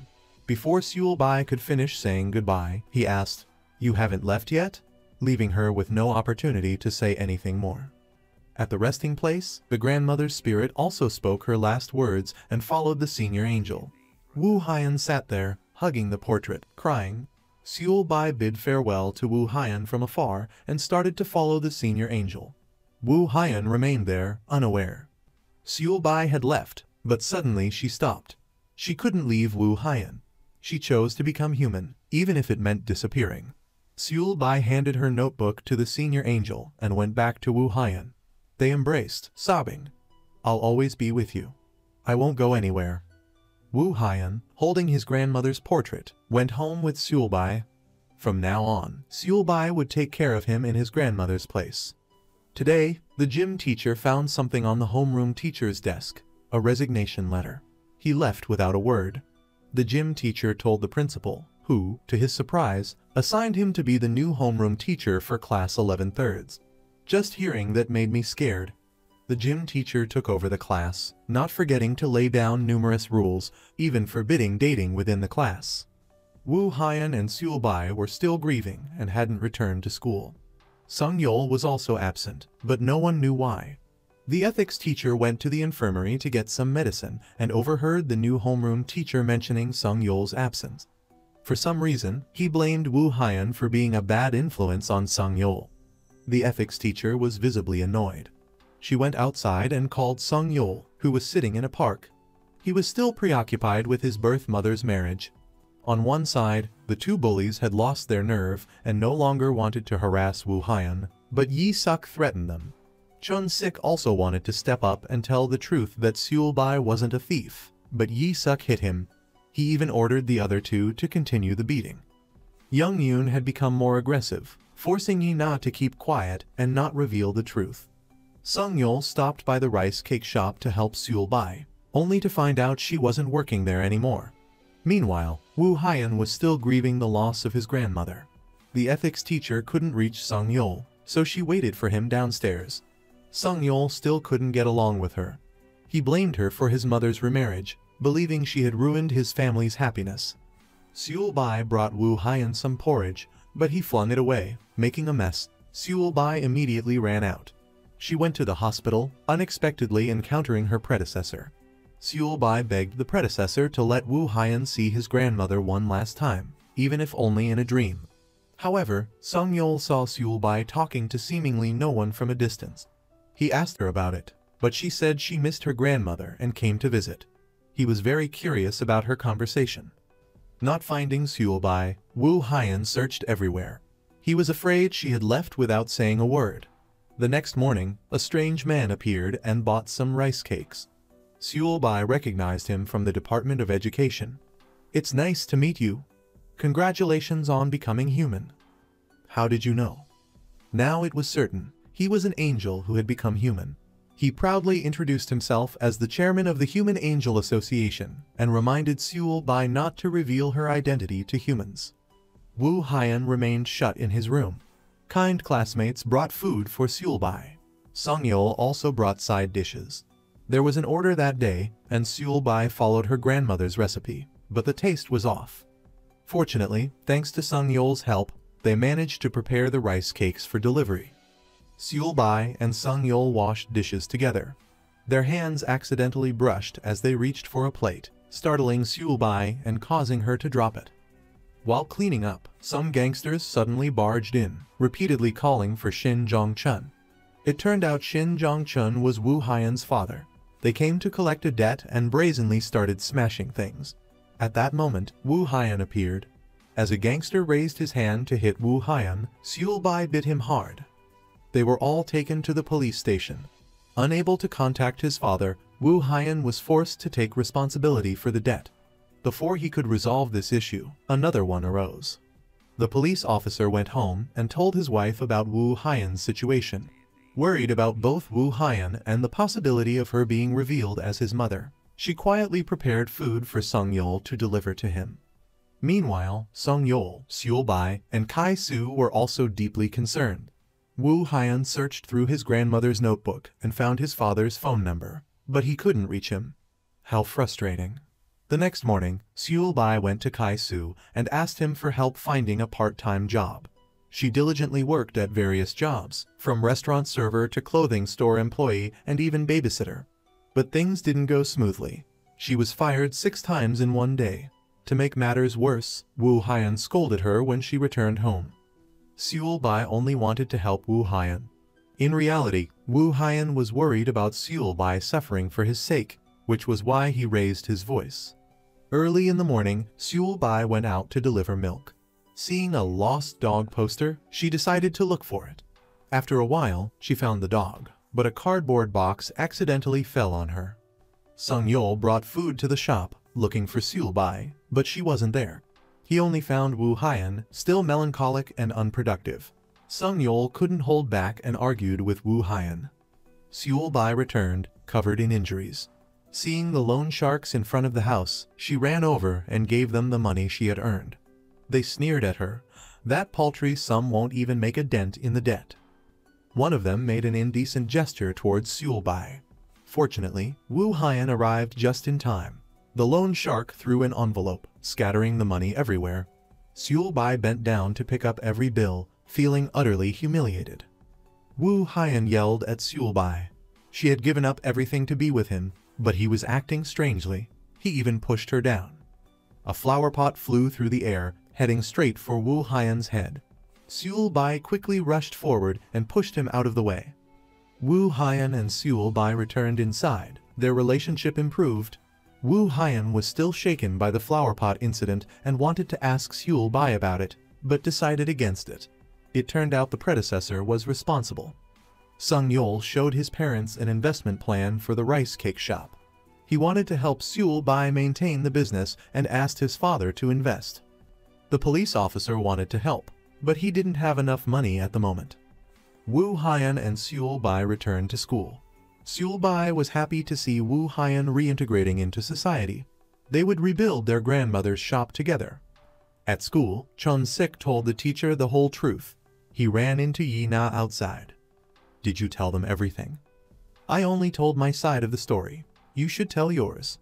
Seul Bai and Wu Haiyan arrived at class after their long absence. Yi Na was texting Wu Haiyan. "Actually, I put the phone in Seul Bai's bag." Before she could send it, Young Yoon snatched the phone away. The teacher entered the classroom. "Young Yoon, sir." Yi Na put the phone in Seul Bai's bag herself. The teacher rearranged the seating chart, supposedly to prevent dating. At the end of class, he reminded Yi Na to come to his office for counseling. Yi Na confessed. "I'm giving you a duty, duty, duty, duty. A task is a duty. See what happens when you don't study your English." Sung Yul officially challenged Wu Haiyan, openly pursuing Seul Bai, who told Wu Haiyan he couldn't protect her. Meanwhile, Seul Bai is adored by her friends, who flip-flop faster than a pancake, especially Young Yoon. As if she's so innocent. Now, the target of bullying is Yi Na. Since Chun Sik is no longer obeying them, the class bullies have switched their target to him. Seul Bai returns the book Angel in Love to her part-time co-worker. Reading it has given her some experience, as her life mirrors the angels in the book. Seul Bai seems captivated by the book and goes to the library to find more books about angels. Suddenly, a hand reaches out and grabs a book for her from a high shelf. It's Wu Haiyan. Why is he giggling in class? Did water get into his brain? Suddenly, books on a shelf move and fall. Is it the senior again? Seul Bai runs outside to confront him and get some answers. He did it because he saw Seul Bai suffering because of Wu Haiyan. For an angel, he's awfully petty. Wu Haiyan follows and witnesses Seul Bai talking to thin air. He overhears her mention angels. No wonder he was looking for books about angels. Suspicious, he rereads Angel in Love. Now, Wu Haiyan has discovered Seul Bai's identity. But once her identity is revealed, Seul Bai will disappear. The strange man appears, warning Wu Haiyan not to reveal the truth. Suddenly, a book falls on his head, another one of the senior's pranks. The strange man is furious and drags the senior off for a serious talk. Today, the teacher returns the test papers. Surprisingly, Seul Bai is first, dethroning Sung Yul. Wu Haiyan and Seul Bai receive an order for 100 servings of tteokbokki when they get home. Talk about good timing. They happily get to work. Kai Su, Sung Yol, Chun Sik, and Seul Bai's co-worker help with the delivery. They bring the tteokbokki to the park, but it's deserted. No one's there to receive it. Turns out, it was Yi Suk and his gang who placed the order. They really know how to infuriate people. Wu Haiyan wants to give them a piece of his mind. Chun Sik throws a box of tteokbokki at them. Seul Bai wants to use her magic, but fearing exposure, Wu Haiyan stops her. Because of this mess, they now have to give away the tteokbokki to passers-by and promote their shop. Who knows, maybe this will boost their business. Meanwhile, Young Yoon argues with Yi Na. She raises her hand to slap Yi Na, and Sung Yol witnesses the whole thing. Young Yoon has liked Sung Yol for a long time, but he never saw her in a positive light. Now, witnessing this scene, disappointed, Young Yoon walks home and encounters Kai Su sitting with his younger sister. Of all people, it's Young Yoon. Kai Su had just said, "My sister must be very pretty." Talk about a twist of fate. Elsewhere, Wu Haiyan chooses Seul Bai's birthday as the day she first came to his house. He tells her, "Seul Bai, if you're not feeling well, let me know, okay?" Wu Haiyan's strange behavior makes Seul Bai wonder, could he know? He secretly hides Seul Bai's angel clothes, hoping she can't return to heaven. Today is Sung Yol's mother's wedding day. He's not in the mood to celebrate, just briefly stopping by before leaving. On his way home, he runs into Wu Haiyan and Seul Bai. There's a ramen eating contest, and the three of them join in. No one other than Seul Bai wins. She casually enters and walks away with 200,000 won. Sung Yol is too upset to go home, so he spends the night at Wu Haiyan's. He's suffering from indigestion after eating so much. Seul Bai imitates her grandmother by pretending to prick him with a needle. At this moment, Sung Yol confesses his feelings and tells Seul Bai that he will always wait for her. The next morning, Wu Haiyan and Sung Yol woke up, naked and cuddling. One was supposed to sleep on the bed, the other on the floor. How did this happen? Downstairs, they tried to piece together the events of the previous night. Thankfully, Seul Bai was there to smooth things over. It was a day off, so the question arose, what to do? The answer, a trip to the sauna. Sung Yol noticed Wu Haiyan's necklace, finding it vaguely familiar, but didn't dwell on it. They enjoyed their time at the sauna. Meanwhile, the ever-playful Seul Bai, running around, bumped into Sung Yol's father and stepmother. It turned out that Sung Yol's homeroom teacher was his stepmother. All three were stunned, their jaws dropping in surprise. Wu Haiyan and Seul Bai gave the family some space. Alone in the steam room, Seul Bai was about to reveal her true identity as an angel. But sensing the precarious situation, Wu Haiyan quickly blew a bubble with his gum and placed it over Seul Bai's lips, their first kiss. The sauna kiss created an awkward silence on the walk back to Wu Haiyan's place. Upon arriving, Wu Haiyan even pushed his bed against the door as a barrier. A classic case of wanting something but being too shy to admit it. Unbeknownst to them, Sung Yol had witnessed the kiss. He sulked at school, ignoring Seul Bai. During gym class, he aggressively threw a basketball at Wu Haiyan. After a brief argument, the final throw hit Wu Haiyan squarely. Wu Haiyan collapsed in pain. Seul Bai rushed to his side and helped him to the nurse's office. On the way, they encountered their homeroom teacher. She cried out, "Sung Yol, why would you do that?" Everyone was taken aback by her outburst. Worried about her son, she followed them to the nurse's office, tears welling in her eyes. An angry Sung Yol arrived shortly after.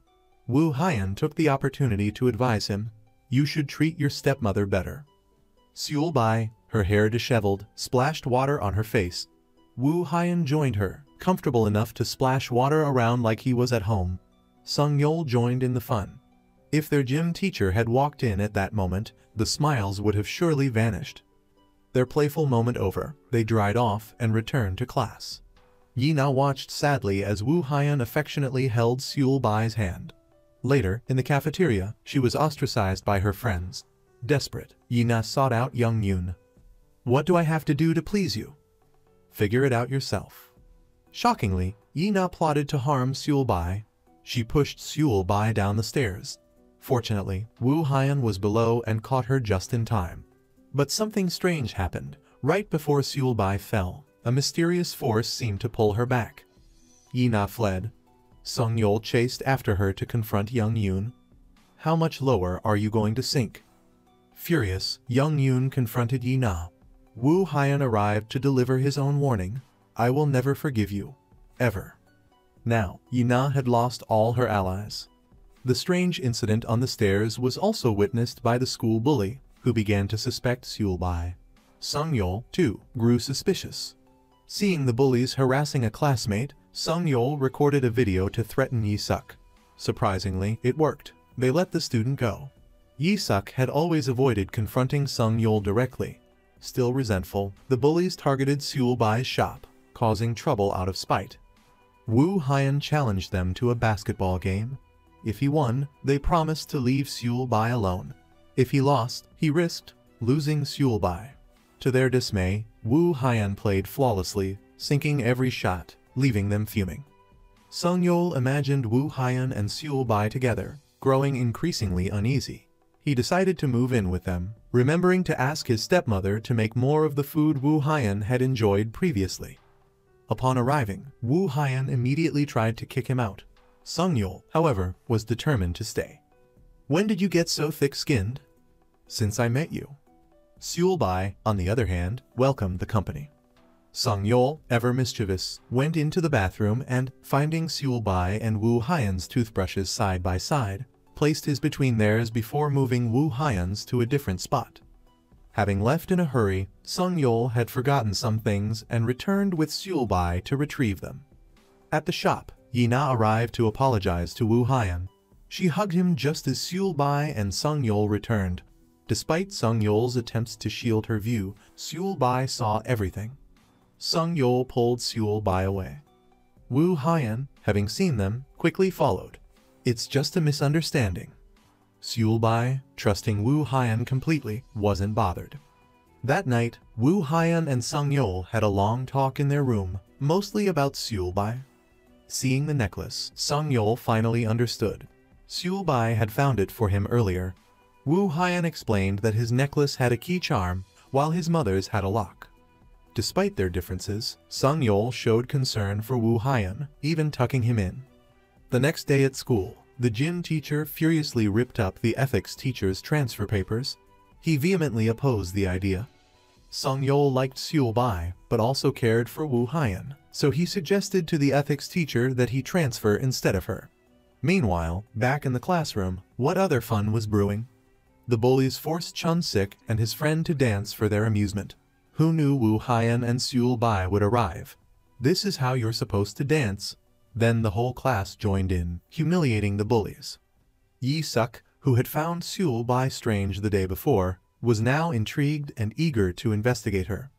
After school, Seulbai's mysterious uncle texted her about a meeting, telling Wu Haiyan and Sung Yol to go home without her.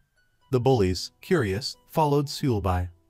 At the cafe, the uncle made an angelic symbol for Seulbai, gave her an envelope, and instructed her. If anyone became suspicious of her, the symbol would become clearer. If she was in danger, it would glow. As Seulbai and her uncle left the cafe, the three bullies who had been following them snatched the envelope. They questioned the uncle about his relationship with Seulbai. Just as they were teasing Seulbai, Wu Haiyan arrived and retrieved the envelope. Thanks to a patrolling teacher nearby, the bullies ran off. Meanwhile, the police officer and his wife went out to eat but forgot their wallet. He called Sung Yol to join them and bring the wallet. Sung Yol went into his room and, while searching a drawer, discovered his stepmother's necklace. Remembering Wu Haiyan's words, he rushed to the store to find him. But Wu Haiyan was taking a shower. Sung Yol went into Wu Haiyan's room and compared the two necklaces. Shockingly, they matched perfectly. At that moment, Wu Haiyan entered. Seeing his friend, he put his arm around Sung Yol, but Sung Yol pushed him away forcefully.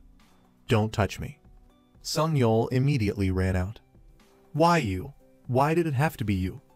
His stepmother returned home and couldn't find her necklace. Wu Haiyan was still unaware of what had happened with Sung Yol. Wu Haiyan and Seulbai arrived at school but didn't see Sung Yol. Thinking he was sick, they asked the ethics teacher, who said he wasn't. The teacher called Seulbai aside and told her, "Sung Yol told me he wants to transfer. I think his unrequited love is tiring him out." She instructed Seul Bai to take care of Wu Haiyan and not give Sung Yul any false hope, so that he could quickly regain his composure. Chun Sik texted Wu Haiyan that Sung Yul was at the internet cafe. Meanwhile, the two bully friends learned about Yi Suk being ostracized in the past. They remembered Sung Yul saving him, which led to Yi Suk's current status. Sung Yul should have been their leader. Unfortunately, Yi Suk arrived, overheard the conversation, and angrily ordered them to find Sung Yul. Wu Haiyan and the teacher arrived too late. Sung Yul was being brutally beaten by Yi Suk. Seul Bai happened to see it and stepped in to protect Sung Yul. Yi Suk raised his hand to hit Seul Bai as well. The two bully friends, no longer loyal to Yi Suk, walked away. At this point, Sung Yul struggled to his feet and punched Yi Suk in the face. Seul Bai immediately hugged Sung Yul, pleading, "Stop fighting." The despicable Yi Suk took a picture of the embrace and sent it to Wu Haiyan with the message, "Your girlfriend and Sung Yul are happy together at the park." Seul Bai asked, "Sung Yul, are you transferring because of me? Can't you stay?" Out of jealousy towards Wu Haiyan, when he saw him arrive, Sung Yul hugged Seul Bai tightly. Wu Haiyan, furious, wanted to hit Sung Yul, but he was already in bad shape. Wu Haiyan pulled Seul Bai away. Wu Haiyan sought out Yi Suk and beat him, giving him a warning. Even after Wu Haiyan left, Yi Suk still wanted revenge, but Wu Haiyan returned and punched him again. Sung Yul returned home, but his attitude towards his stepmother had changed. He pushed her hand away roughly. "I told you not to touch me." The next morning, the picture of Seul Bai and Sung Yul was all over social media.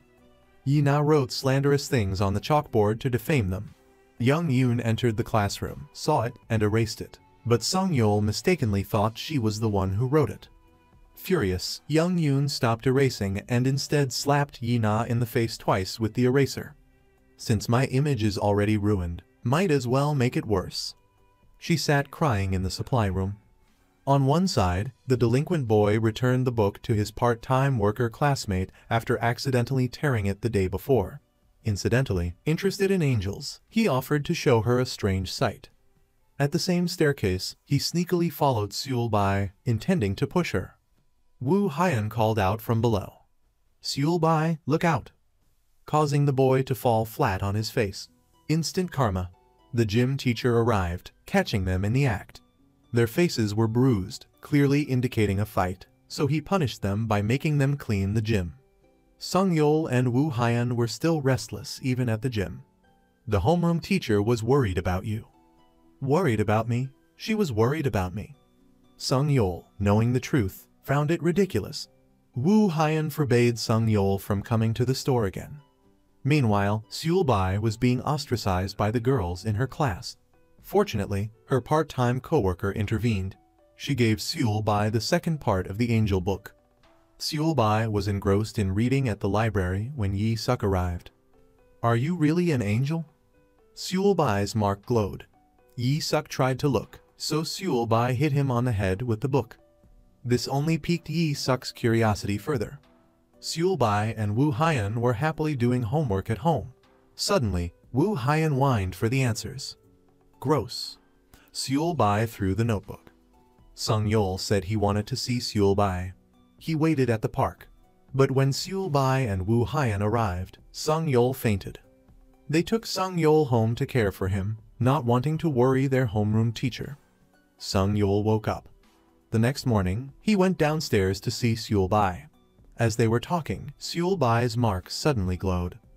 Curious, Sung Yul tried to look, but Seul Bai swatted his hand away. Yi Suk, truly curious about Seul Bai, devised a plan to go to school that night. Today, Wu Haiyan delivered rice cakes to the homeroom teacher's house, but it seemed she hadn't ordered them. Sung Yul told Wu Haiyan to come inside for a moment. Tonight, Sung Yul wanted to invite Seul Bai and Wu Haiyan to dinner. Wu Haiyan refused, but Sung Yul mentioned it in front of his stepmother. That night, they came over.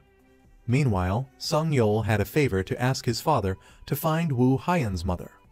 The teacher had started to worry. Sung Yul orchestrated events to make the teacher pay special attention to Wu Haiyan as a sort of prank. Wu Haiyan and Seul Bai went home. The teacher was looking for something, but Sung Yul said he had thrown out all the trash. She went to the garbage dump to search. At that moment, Sung Yul appeared and presented a necklace. "Are you looking for this? I heard your son is the same age as mine. When is he returning from America?" Woo Hyan. She collapsed, devastated, at the garbage dump. Sung Yul went to school to play basketball. The jerk Yi Suk took Sung Yul's phone and texted Seulbai. He also texted Sung Yul, saying Seulbai was locked in the utility room. Sung Yul and Seulbai were lured to the utility room, and he locked them inside. "I heard Seulbai has superpowers. Tell her to teleport out." Woo Hyan arrived just in time, but somehow misunderstood and hit Sung Yul.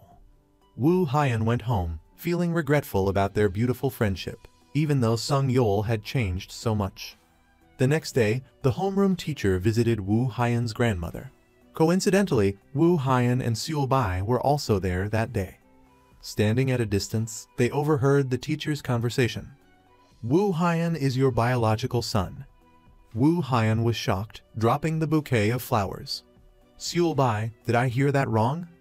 I had my reasons for keeping it a secret, but truly, I am your mother." Woo Hyan coldly sent the teacher away.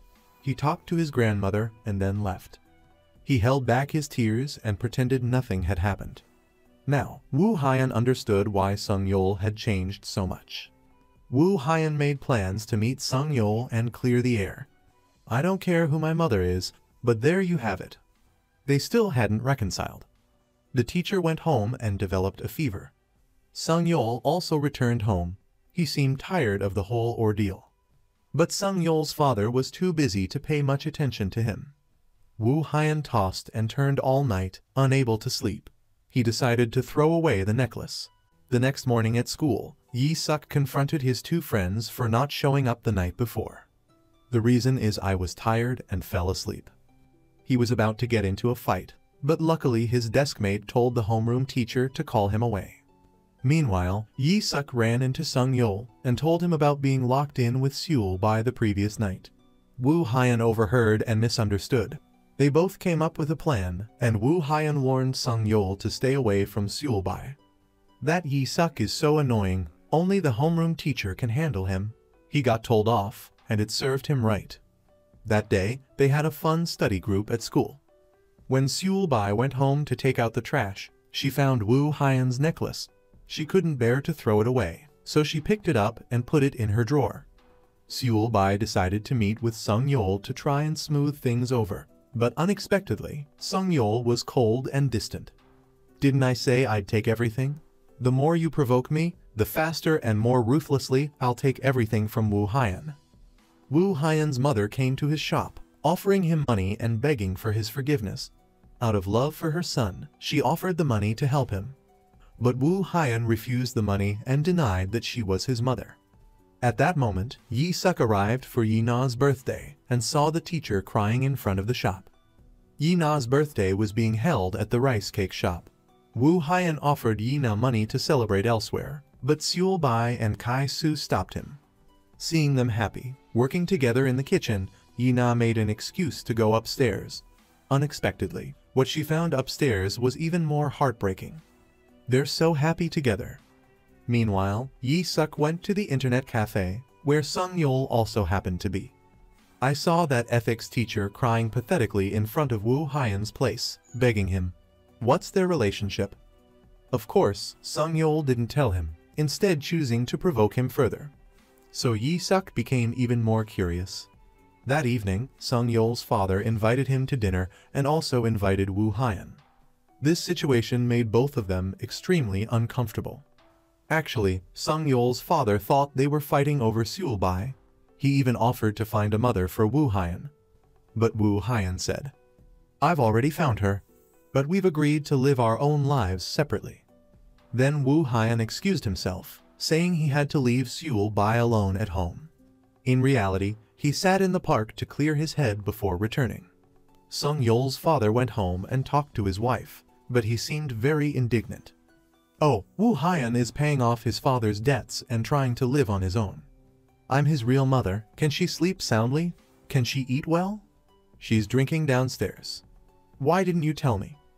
Who would benefit if I told you? I'll watch her destroy herself slowly. The next day, Wu Haiyan and Seul Bai happily went to school, only to find rumors of them living together spreading throughout the school. It turned out it was Yi Na who started the rumor. Yesterday, she had snuck upstairs. Yi Na even told the homeroom teacher. Now, Yi Na became even more hateful, even rallying other students to bully Seul Bai. She even discriminated against Young Yoon. Diu Tai Lan intervened. Young Yoon hit me. Unexpectedly, she really had to stuff tissues up her nose. Meanwhile, the teachers gathered in the meeting room to discuss Seul Bai and Wu Haiyan's situation. The strange man also entered. The principal introduced him. He's the new director. Finally, the director decided to acknowledge Seul Bai and Wu Haiyan's relationship. Along with that, he didn't forget his plan to bring back their former homeroom teacher.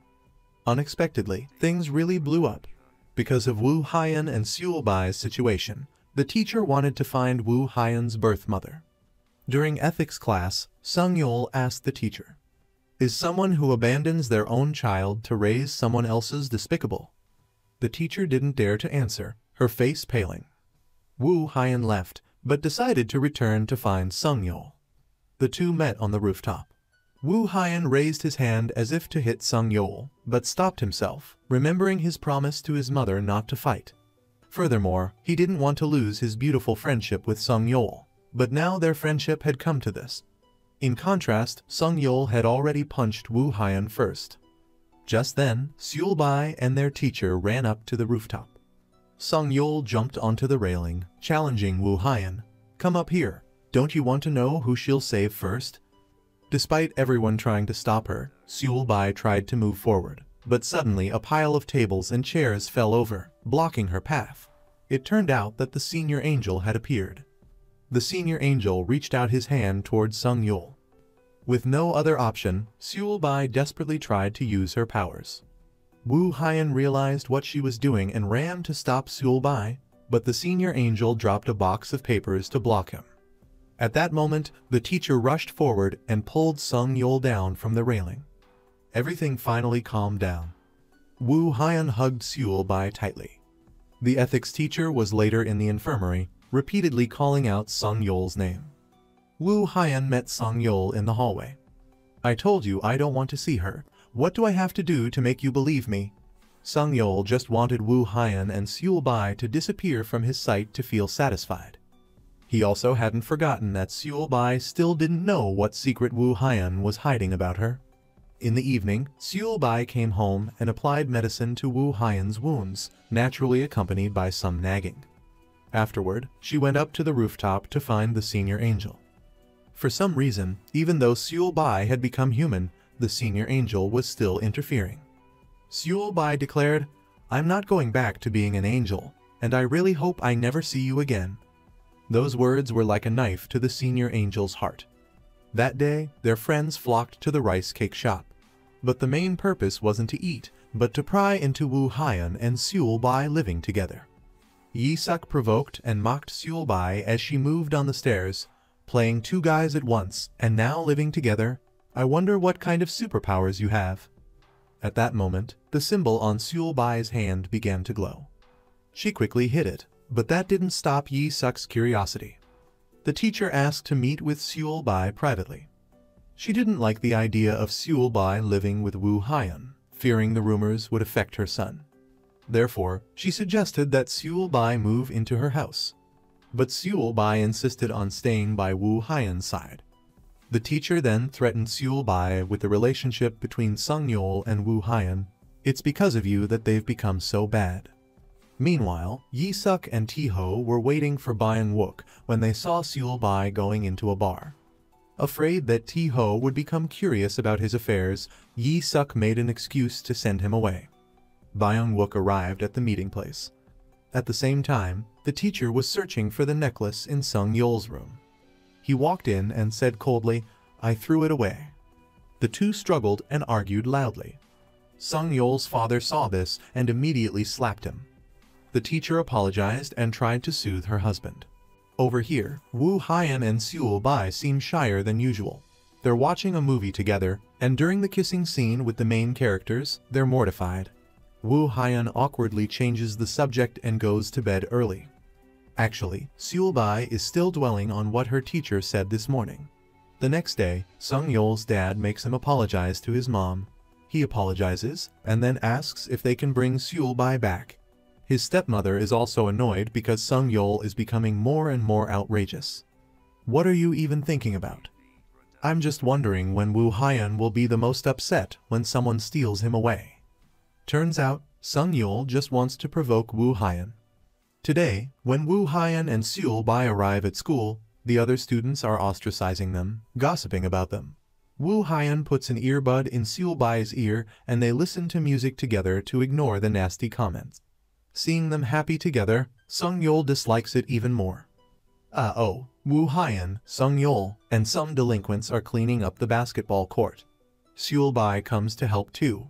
As soon as she puts her hand on the basket, Sung Yeol throws the whole basket of balls, causing Seulbai to fall to the ground. He even calls Seulbai the live-in girlfriend. At the lockers, Seulbai explains that she doesn't like being called that. Sung Yeol retorts, "It's because Seulbai lives with Woo Hyun that I call you that." He even threatens her.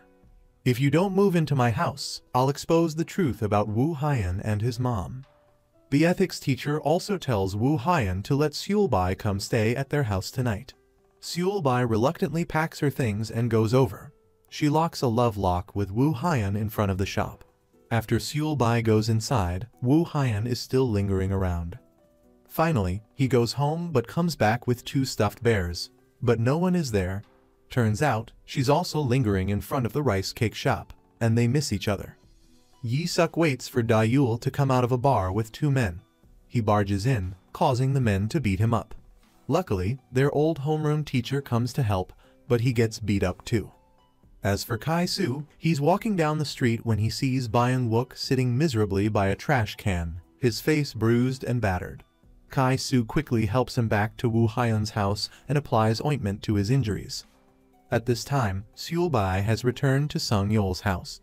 Sung Yeol grabs Seulbai's arm, wanting to know her background because he can't accept losing to Woo Hyun.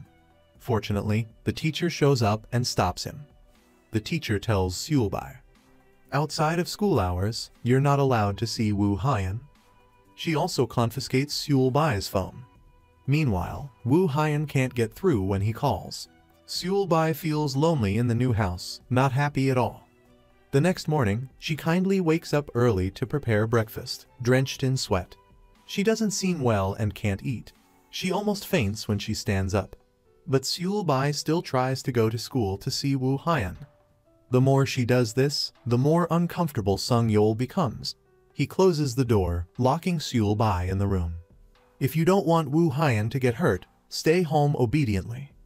At school, Woo Hyun has been waiting for Seulbai since early morning. Seeing that only Sung Yeol came, Woo Hyun immediately goes to the ethics teacher to ask about it, gets Seulbai's phone back, and says he'll go to her house. But the teacher stops him because she's afraid Sung Yeol's dad will find out the truth. Yi-suk stands in the distance, finding the 2 of them strange, wondering what the relationship between them is. After school, Woo Hyun chases after Sung Yeol to return Seulbai's phone. "Why aren't you letting her contact me? If you want to know, then come to my house, live with your biological mother." Unexpectedly, the person wearing a flyer distributing costume overheard everything. What a big problem. That person is Sung Yeol's dad. Because Seulbai isn't there, Kai-soo, Chun-sik, and Byung-wook come to ask to stay over. A little later, Yi-na comes too. Turns out, they all got kicked out miserably. Over at the teacher's house, Yi-suk is already waiting. He immediately takes a picture of Sung Yeol and the teacher standing next to each other. Only now do we realize that the 2 of them live together. That jerk brings the picture to threaten Woo Hyun. So, what's the relationship between you guys, really? But in the end, he doesn't satisfy his curiosity. Because Woo Hyun is harboring Byung-wook, it makes him even angrier. Woo Hyun is all alone on the rooftop, terrified by the dad's threats.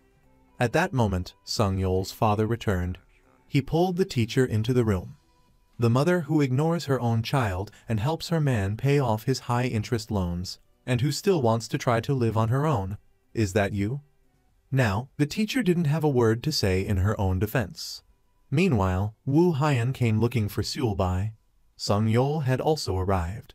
Wu Haiyan declared, "From now on, I won't let anything of mine be taken away again." Wu Haiyan packed his things and moved into his police officer uncle's house, asking to stay permanently. The teacher and Sung Yul were uncomfortable and didn't want him to. Sung Yul's father reluctantly let Wu Haiyan stay the night. Sung Yul and his father were at a bar. His father wanted to know why Sung Yul hadn't told him. It turned out he was afraid his father would be hurt, so he hid it. Sometimes, alcohol can be good medicine. Unexpectedly, the guy chugged it down in one go, and couldn't even spit it out in time. He managed to be funny even in this situation. His father had to carry the drunken Sung Yul home. Now, the family atmosphere was truly gloomy. "I'm sorry. I'll find a way. Am I supposed to chase my own child who's come looking for me out onto the street?" On the other side, Sung Yul was drunk and causing a ruckus. Poor Wu Haiyan, who had tucked him in nicely, almost lost his first kiss. The next morning, they woke up and didn't know how they ended up in the same bed. Sung Yul kicked Wu Haiyan right off the bed. That morning, the police officer uncle went to eat and advised Sung Yul to let Wu Haiyan live with them for a while. After all, the two were friends. But Sung Yul retorted, "We're not friends anymore." To make things worse, Wu Haiyan and Seulbai walked by, joking and having fun, making Sung Yul really uncomfortable. In another development, T-Ho got all dressed up to meet his part-time job friend. Unexpectedly, she was being bullied and was crying. T-Ho wanted to go give those guys a beating to get revenge, but luckily she stopped him. During ethics class, Yi-Suk was using his phone and got caught by the teacher.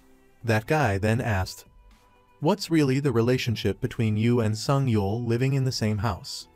The teacher didn't want to answer, but the students kept asking. Finally, she said, "He's my son." Sung Yul called that jerk Yi-Suk up to the rooftop. He brazenly asked, "Is she your biological mother or your stepmother?" Thinking he would provoke Sung Yul, he unexpectedly praised him. "Well done." Wu Haiyan went to the infirmary because his arm was injured from Sung Yul kicking him that morning. The nosy nurse had to know everything, and even said, "Stepmothers aren't as good as biological mothers."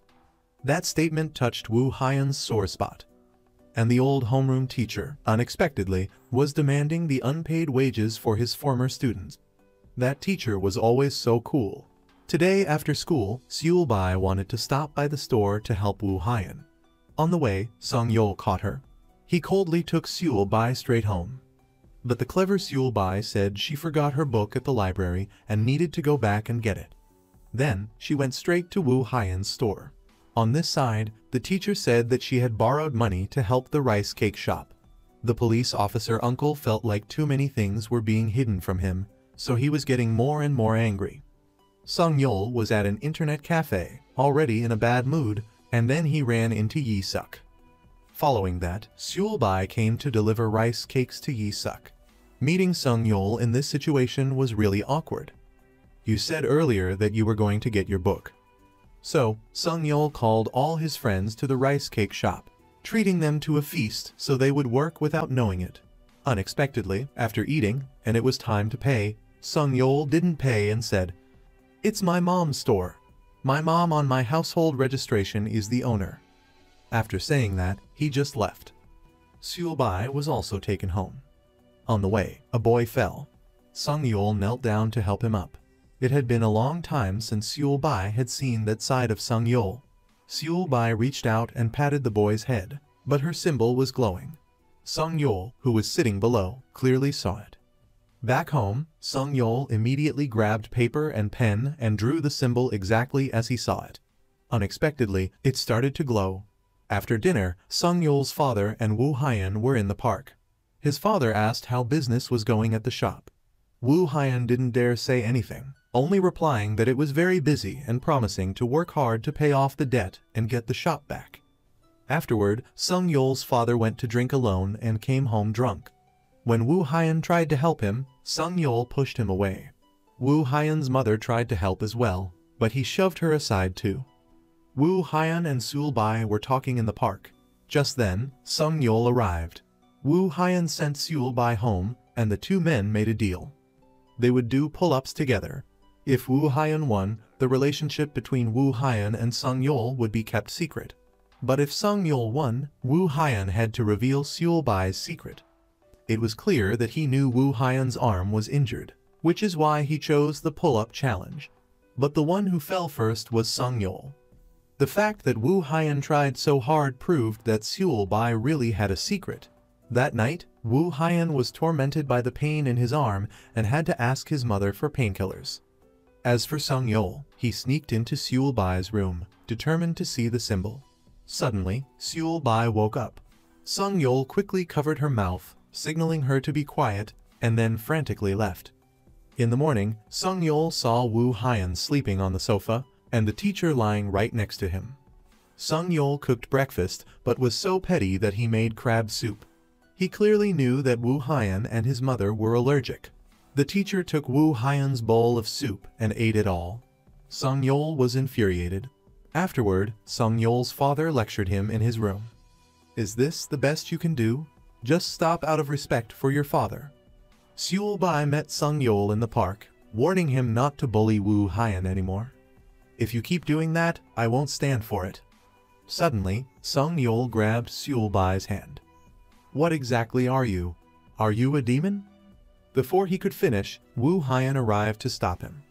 But Seul Bai's symbol kept glowing, brighter than ever before. After that incident, Wu Haiyan didn't reveal the truth, but Sung Yul still wanted to investigate it to the end. He sat in his room, looking at Wu Haiyan's bag. The book, Angel Becomes Human, caught his eye. Sung Yul took it out and read a few pages, and at that point, he must have realized something. Suddenly, the book flew straight up into the air, scaring Sung Yul out of his wits. Wu Haiyan tried to appear calm, but he was genuinely worried. The Seul Bai situation didn't stop there. Sitting in class, Sung Yul intentionally poured water on Seul Bai's hand. Wu Haiyan panicked and grabbed her hand. Just then, the teacher humorously walked in. "Break it up. Don't you guys know that dating is forbidden?" Wu Haiyan met with Sung Yul privately to warn him. "Whatever you know, keep your mouth shut." At that moment, the senior student appeared in the recording room. He broadcast Sung Yul and Wu Haiyan's conversation live to the entire school. As a result, their relationship was exposed. Yi Suk and Ti Ho immediately seized the opportunity to mock Wu Haiyan. Unexpectedly, Seul Bai delivered a crushing blow. "You guys are like three pathetic brothers, so where's the fourth one?" That must have stung. They told Ti Ho to find Byung Wook. Yi Suk kept Ti Ho's phone. Because Ti Ho wanted to save Byung Wook, he told him to run away. But Yi Suk overheard. At this point, running was the best option. The friends were gathered at Wu Haiyan's house. Just then, Byung Wook ran in to report. Ti Ho's father had an accident and needs surgery at the hospital. He doesn't have a phone to contact anyone. So they split up to look for him. Afterward, Byung Wook went to the rice cake shop and learned the news from his part-time coworker. He rushed to the hospital. Suddenly, objects, tables, and chairs in the store were moving around chaotically, and the lights were flickering. The senior student was trying to scare Wu Haiyan, but Wu Haiyan remained very calm. "No matter what you do, you can't separate me and Seul Bai." Then he quickly ran outside, dragging Seul Bai home with him. They ate dinner, but Sung Yul and his father still hadn't returned, so Wu Haiyan went to look for them. It turned out that Sung Yul had assaulted someone on the street and was arrested. At the police station, he continued to cause trouble, forcing his father to apologize. When Wu Haiyan arrived, he saw them sleeping in the jail cell. Wu Haiyan returned home. At that moment, Seul Bai was arguing with the senior student. As soon as he saw Wu Haiyan, the senior student wanted to harm him. But seeing Seul Bai and Wu Haiyan caring for each other only hurt the senior student more. In the end, he gave up. The next morning, the teacher arrived at school only to be bombarded by angry parents. How could a teacher of ethics abandon her own son?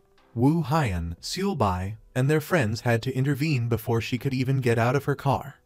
During her ethics class, almost all the students walked out. Sung Yul stayed, but he made his displeasure clear by putting on his headphones, further irritating the teacher. "If you're going to act like that, you might as well leave," she exclaimed. Yi Na was now completely ostracized. She sat in the bathroom, crying and eating a pastry, but someone still cared, slipping her a carton of milk. Meanwhile, Wu Haiyan and Sung Yul were cleaning. Yi Suk continued to taunt them. He seemed to enjoy provoking others. But karma came quickly. Ti-ho burst in, yelling, "You bastard! I'll kill you!" He punched Yi Suk in the face. Ti-ho's father was still unconscious from his accident, and Ti-ho wanted revenge. The other friends were at the rice cake shop, devising a plan to help Wu Haiyan and his mother. Overwhelmed by the pressure, the ethics teacher resigned. She sat listlessly, devoid of emotion, as her husband packed for a business trip.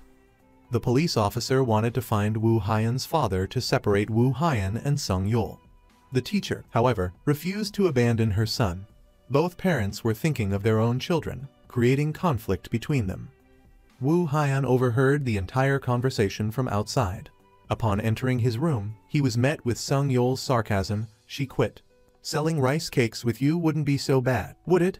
Sung Yul then kicked Wu Haiyan out of the room. The next morning, Wu Haiyan's mother woke up to find him asleep outside, her heart aching with love and worry. At school, parents gathered to protest, demanding the teacher's resignation.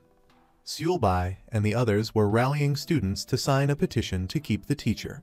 However, the students seemed indifferent. Wu Haiyan arrived and pulled Seulbai aside. "Is this why you were out so early? Sign it. We don't have enough signatures to oppose her dismissal."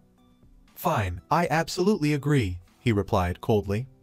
With no other choice, the friends began persuading students individually. One friend, who had a part-time job, bought Ti-ho a drink. Kai-su waited outside the girls' restroom for Young Yoon. Jai was also approached, but their efforts were fruitless. No one wanted to sign.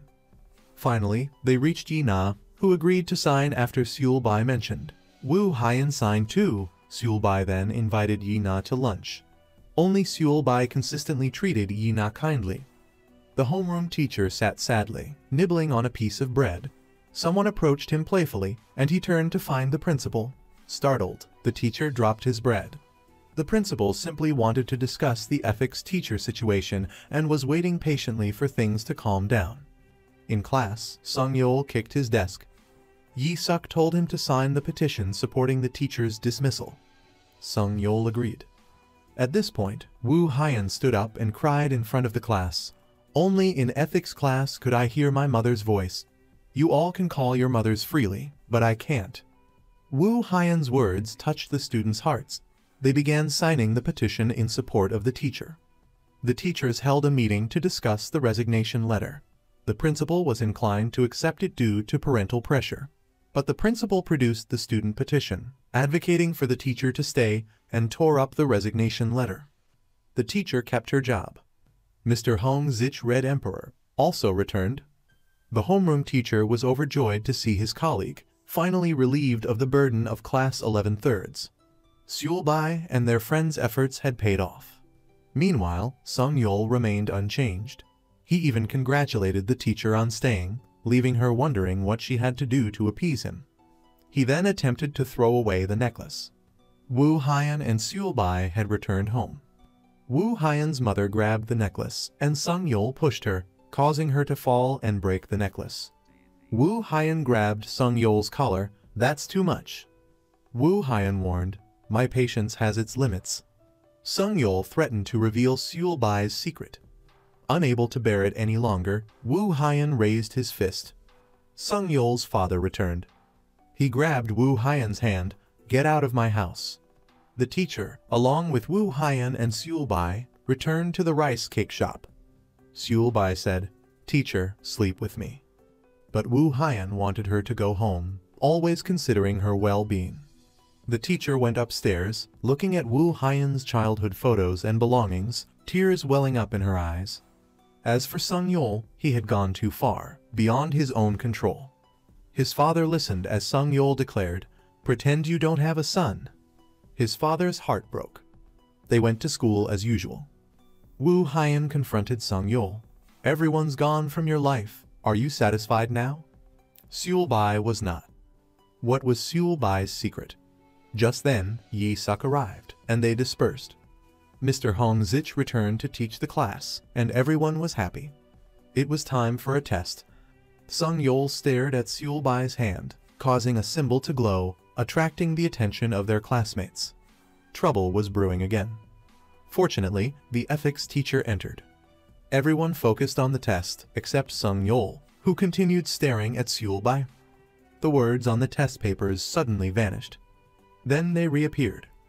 Class ended. Seul Bai collected the tests and placed them on the desk, but they suddenly disappeared again. When Seul Bai looked again, they were back. These strange occurrences were undoubtedly the work of the senior.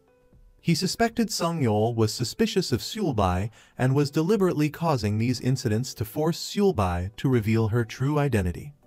Seul Bai made it home safe as well. She finished painting her teacher's nails and even managed to paint Wu Haiyan's while he was asleep. What followed was a playful chase, full of affection. Seul Bai went to her room to remove the nail polish from Wu Haiyan's nails. Then, crying, she frantically scrubbed at the symbol on her wrist.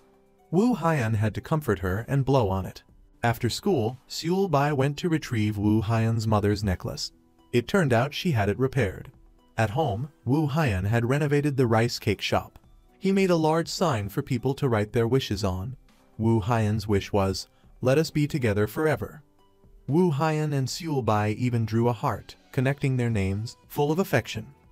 But a devastating situation was about to unfold. To protect both the teacher and Seul Bai, Wu Haiyan told Sung Yul to take Seul Bai away. That way, Seul Bai's secret would remain safe. After all, Sung Yul's initial desire to reveal the secret stemmed from a wish to separate them. So Wu Haiyan felt compelled to act this way. Wu Haiyan tried to put on an act so Seul Bai could leave with peace of mind. At school, he also acted coldly towards her. Currently, the answer sheets were still missing. Seul Bai then frantically searched the school for the senior. Finally, she entered the gym. At this moment, the answer sheets had been shredded into pieces scattered all over the floor. The senior declared that to bring Seul Bai back, he would be willing to do even worse things than this. Meanwhile, Wu Haiyan was so heartbroken that his mind seemed to wander off. He gave rice cakes to Kai Su, but ended up handing him some random object. He even wore mismatched shoes. Seeing this, Kai Su had to find Sung Yul to ask what was going on. But he couldn't get anything out of him, and Yi Suk, driven by curiosity, dragged him away. He hit Kai Su to force him to talk. Unexpectedly, Byung Wook and Ti Ho appeared. Now, they no longer listened to Yi Suk. They loudly and firmly warned Yi Suk, making him cower. At the rice cake shop, the part-time employee saw the book Angel Becoming Human and confirmed that Seul Bai was indeed an angel. Wu Haiyan asked her to keep it a secret. The employee immediately started searching for a book that explained how to reverse the transformation. Wu Haiyan's mother also came to ask about Seul Bai's secret. Knowing that Wu Haiyan couldn't tell her, she didn't press him further, only saying that Seul Bai was probably still looking for the answer sheets. Wu Haiyan immediately ran to the school and found Seul Bai sitting and piecing together the shredded paper. Wu Haiyan just stood there, watching. Only after Seul Bai had fallen asleep did he dare to go inside and help her. In reality, Seul Bai was awake. Seeing Wu Haiyan, she couldn't hold back her tears. Wu Haiyan still played the cold and distant role, so he asked Sung Yul to look after her. Unexpectedly, they ran into the senior in the schoolyard, who intimidated them. Fortunately, Wu Haiyan and Sung Yul managed to run away. At this moment, Sung Yul arrived in time to help. Sung Yul and Seul Bai went home. As for Wu Haiyan, ever since Seul Bai left, he had been like a lost soul. On the way, Seul Bai received a message that Wu Haiyan was sick. She immediately ran back to the rice cake shop. Sung Yul followed and accidentally pushed Seul Bai when he was trying to stop her from entering, causing her to fall. After that fall, Seul Bai suddenly fainted. The symbol on her wrist gradually disappeared. Wu Haiyan then experienced a severe heart pain, collapsing inside the shop. At Sung Yul's house, Seul Bai was still unconscious. Wu Haiyan lay motionless in the shop. The teacher frantically took him to his room. Remembering the past, she felt truly sorry for her son. Being with her, Wu Haiyan was always at a disadvantage. When he was little, she took Wu Haiyan swimming, and because she was engrossed in her phone, he nearly drowned. Although not feeling well, Wu Haiyan and Seul Bai both wanted to go to school to see each other. Meanwhile, as Wu Haiyan just got out of bed, the belongings in his room fell around him, startling the teacher. Today at school, the students were bullying Seul Bai again. They cast a shadow to block her path, saying, "If you have superpowers, pick them up." Seul Bai's classmates helped her pick them up, but suddenly she felt dizzy and fainted. Sung Yeol quickly picked her up and took her to the nurse's office.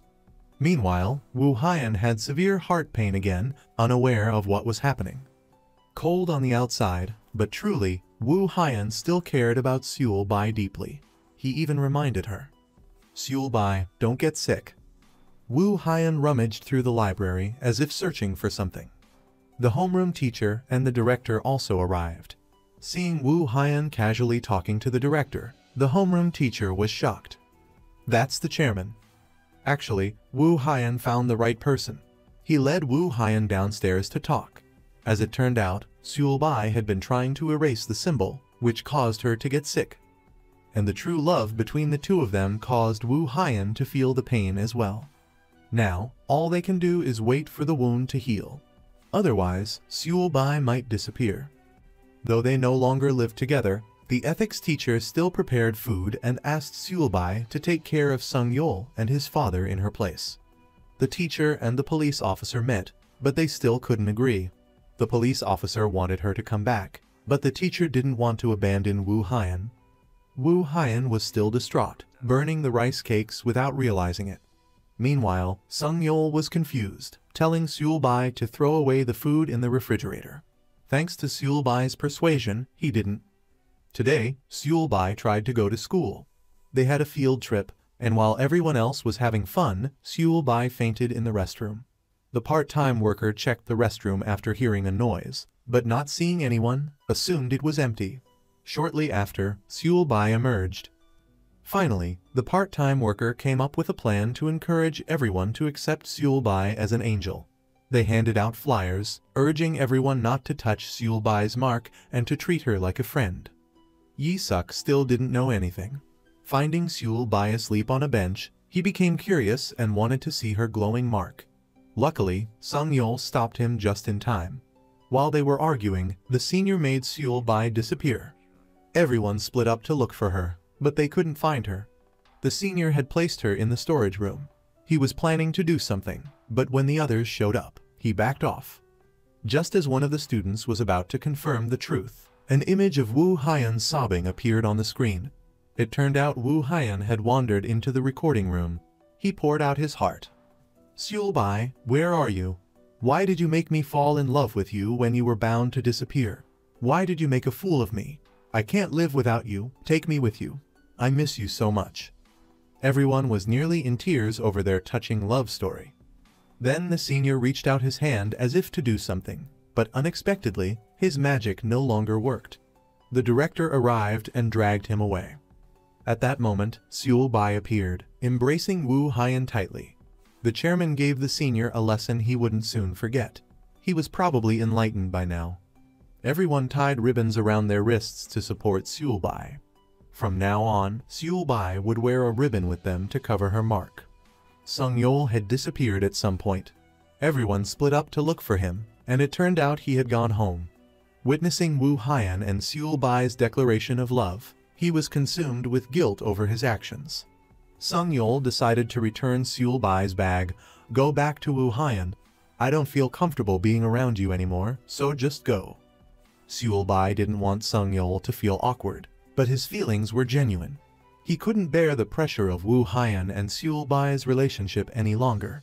He decided to give Seul Bai back to Wu Haiyan. Meanwhile, the teacher had packed some things and asked Wu Haiyan to take them to Sung Yeol's house. Seul Bai, still not home, was waiting. Suddenly, Yi Suk appeared out of nowhere. "They all want to cover for you, but I won't. I'll reveal everything."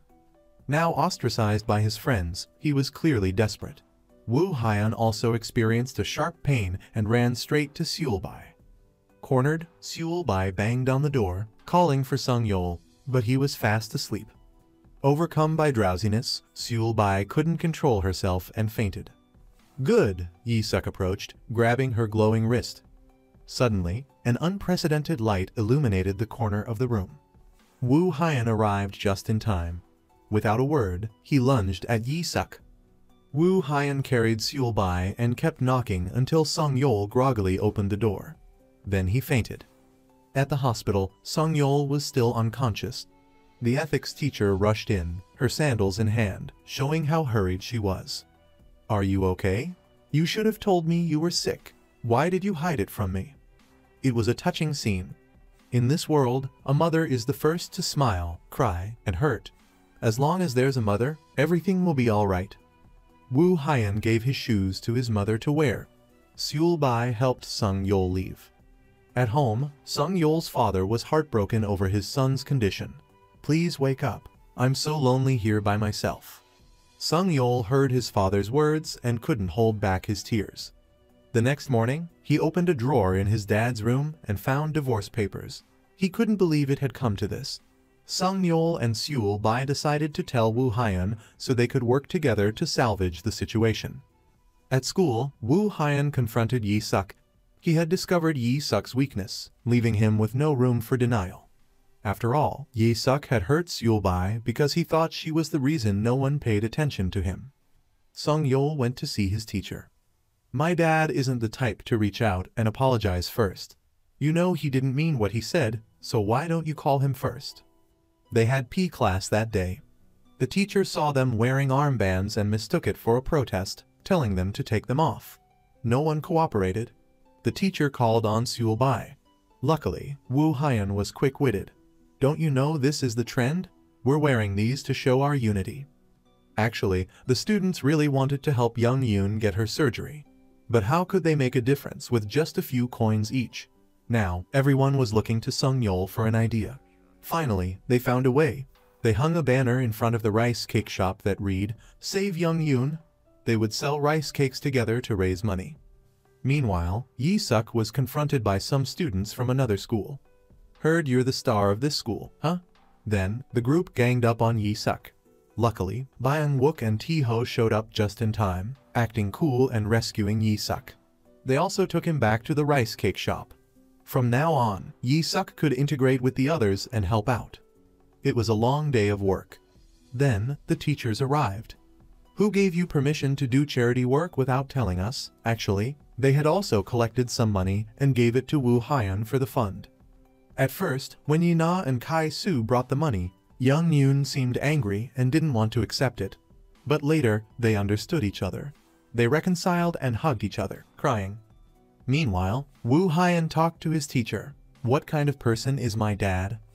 "He's a good person. But back then, your parents didn't really understand each other. Your dad always relied on your mom. But actually, your mom also wanted someone to lean on. Mr. H. Wang is a good person to rely on. He's a bit hot-tempered, but he's educated and handsome." The teacher returned her necklace. "Give this necklace to the person you love. That way, you two will still see each other, even if you're miles apart. Just like this necklace. After all this time and all these events, it's back with Woo Hyun." That day, Sung-yeol, Woo Hyun, and Seul-bai went to the park together. They had so much fun they were practically sweating from laughter. Afterwards, Seul-bai tied their shoelaces together and ran off. From now on, Sung-yeol had to consider Woo Hyun as a brother, although he preferred to maintain their relationship as friends. Woo Hyun came home to his teacher asking him caring questions he wasn't used to. "Did you have fun? Did you bring enough money?" He wasn't used to it, but he really liked this warmth. That day, the three of them took a commemorative photo. Their friendship was rekindled, and everyone was happy. What a meaningful day. Woo Hyun marked the day on the calendar, probably so he would never forget it. Meanwhile, Sung-yeol and Seul-bai were having dinner with Sung-yeol's dad. They took the opportunity to persuade him to reconcile with his wife and invited him out to dinner. Sung-yeol reminisced about moments with his dad, feeling a surge of affection. There were happy times, sad times, angry times, and forgiving times.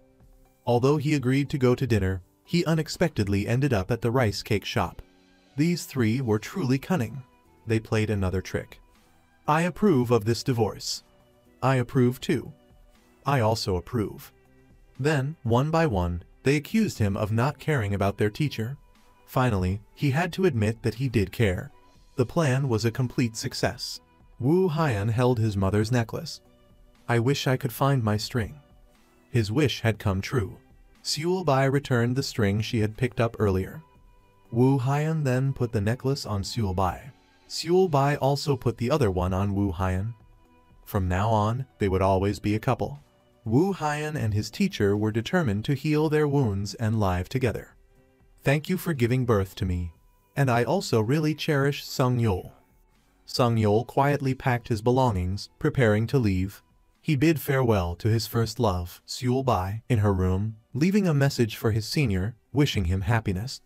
Unbeknownst to him, his senior hadn't given up.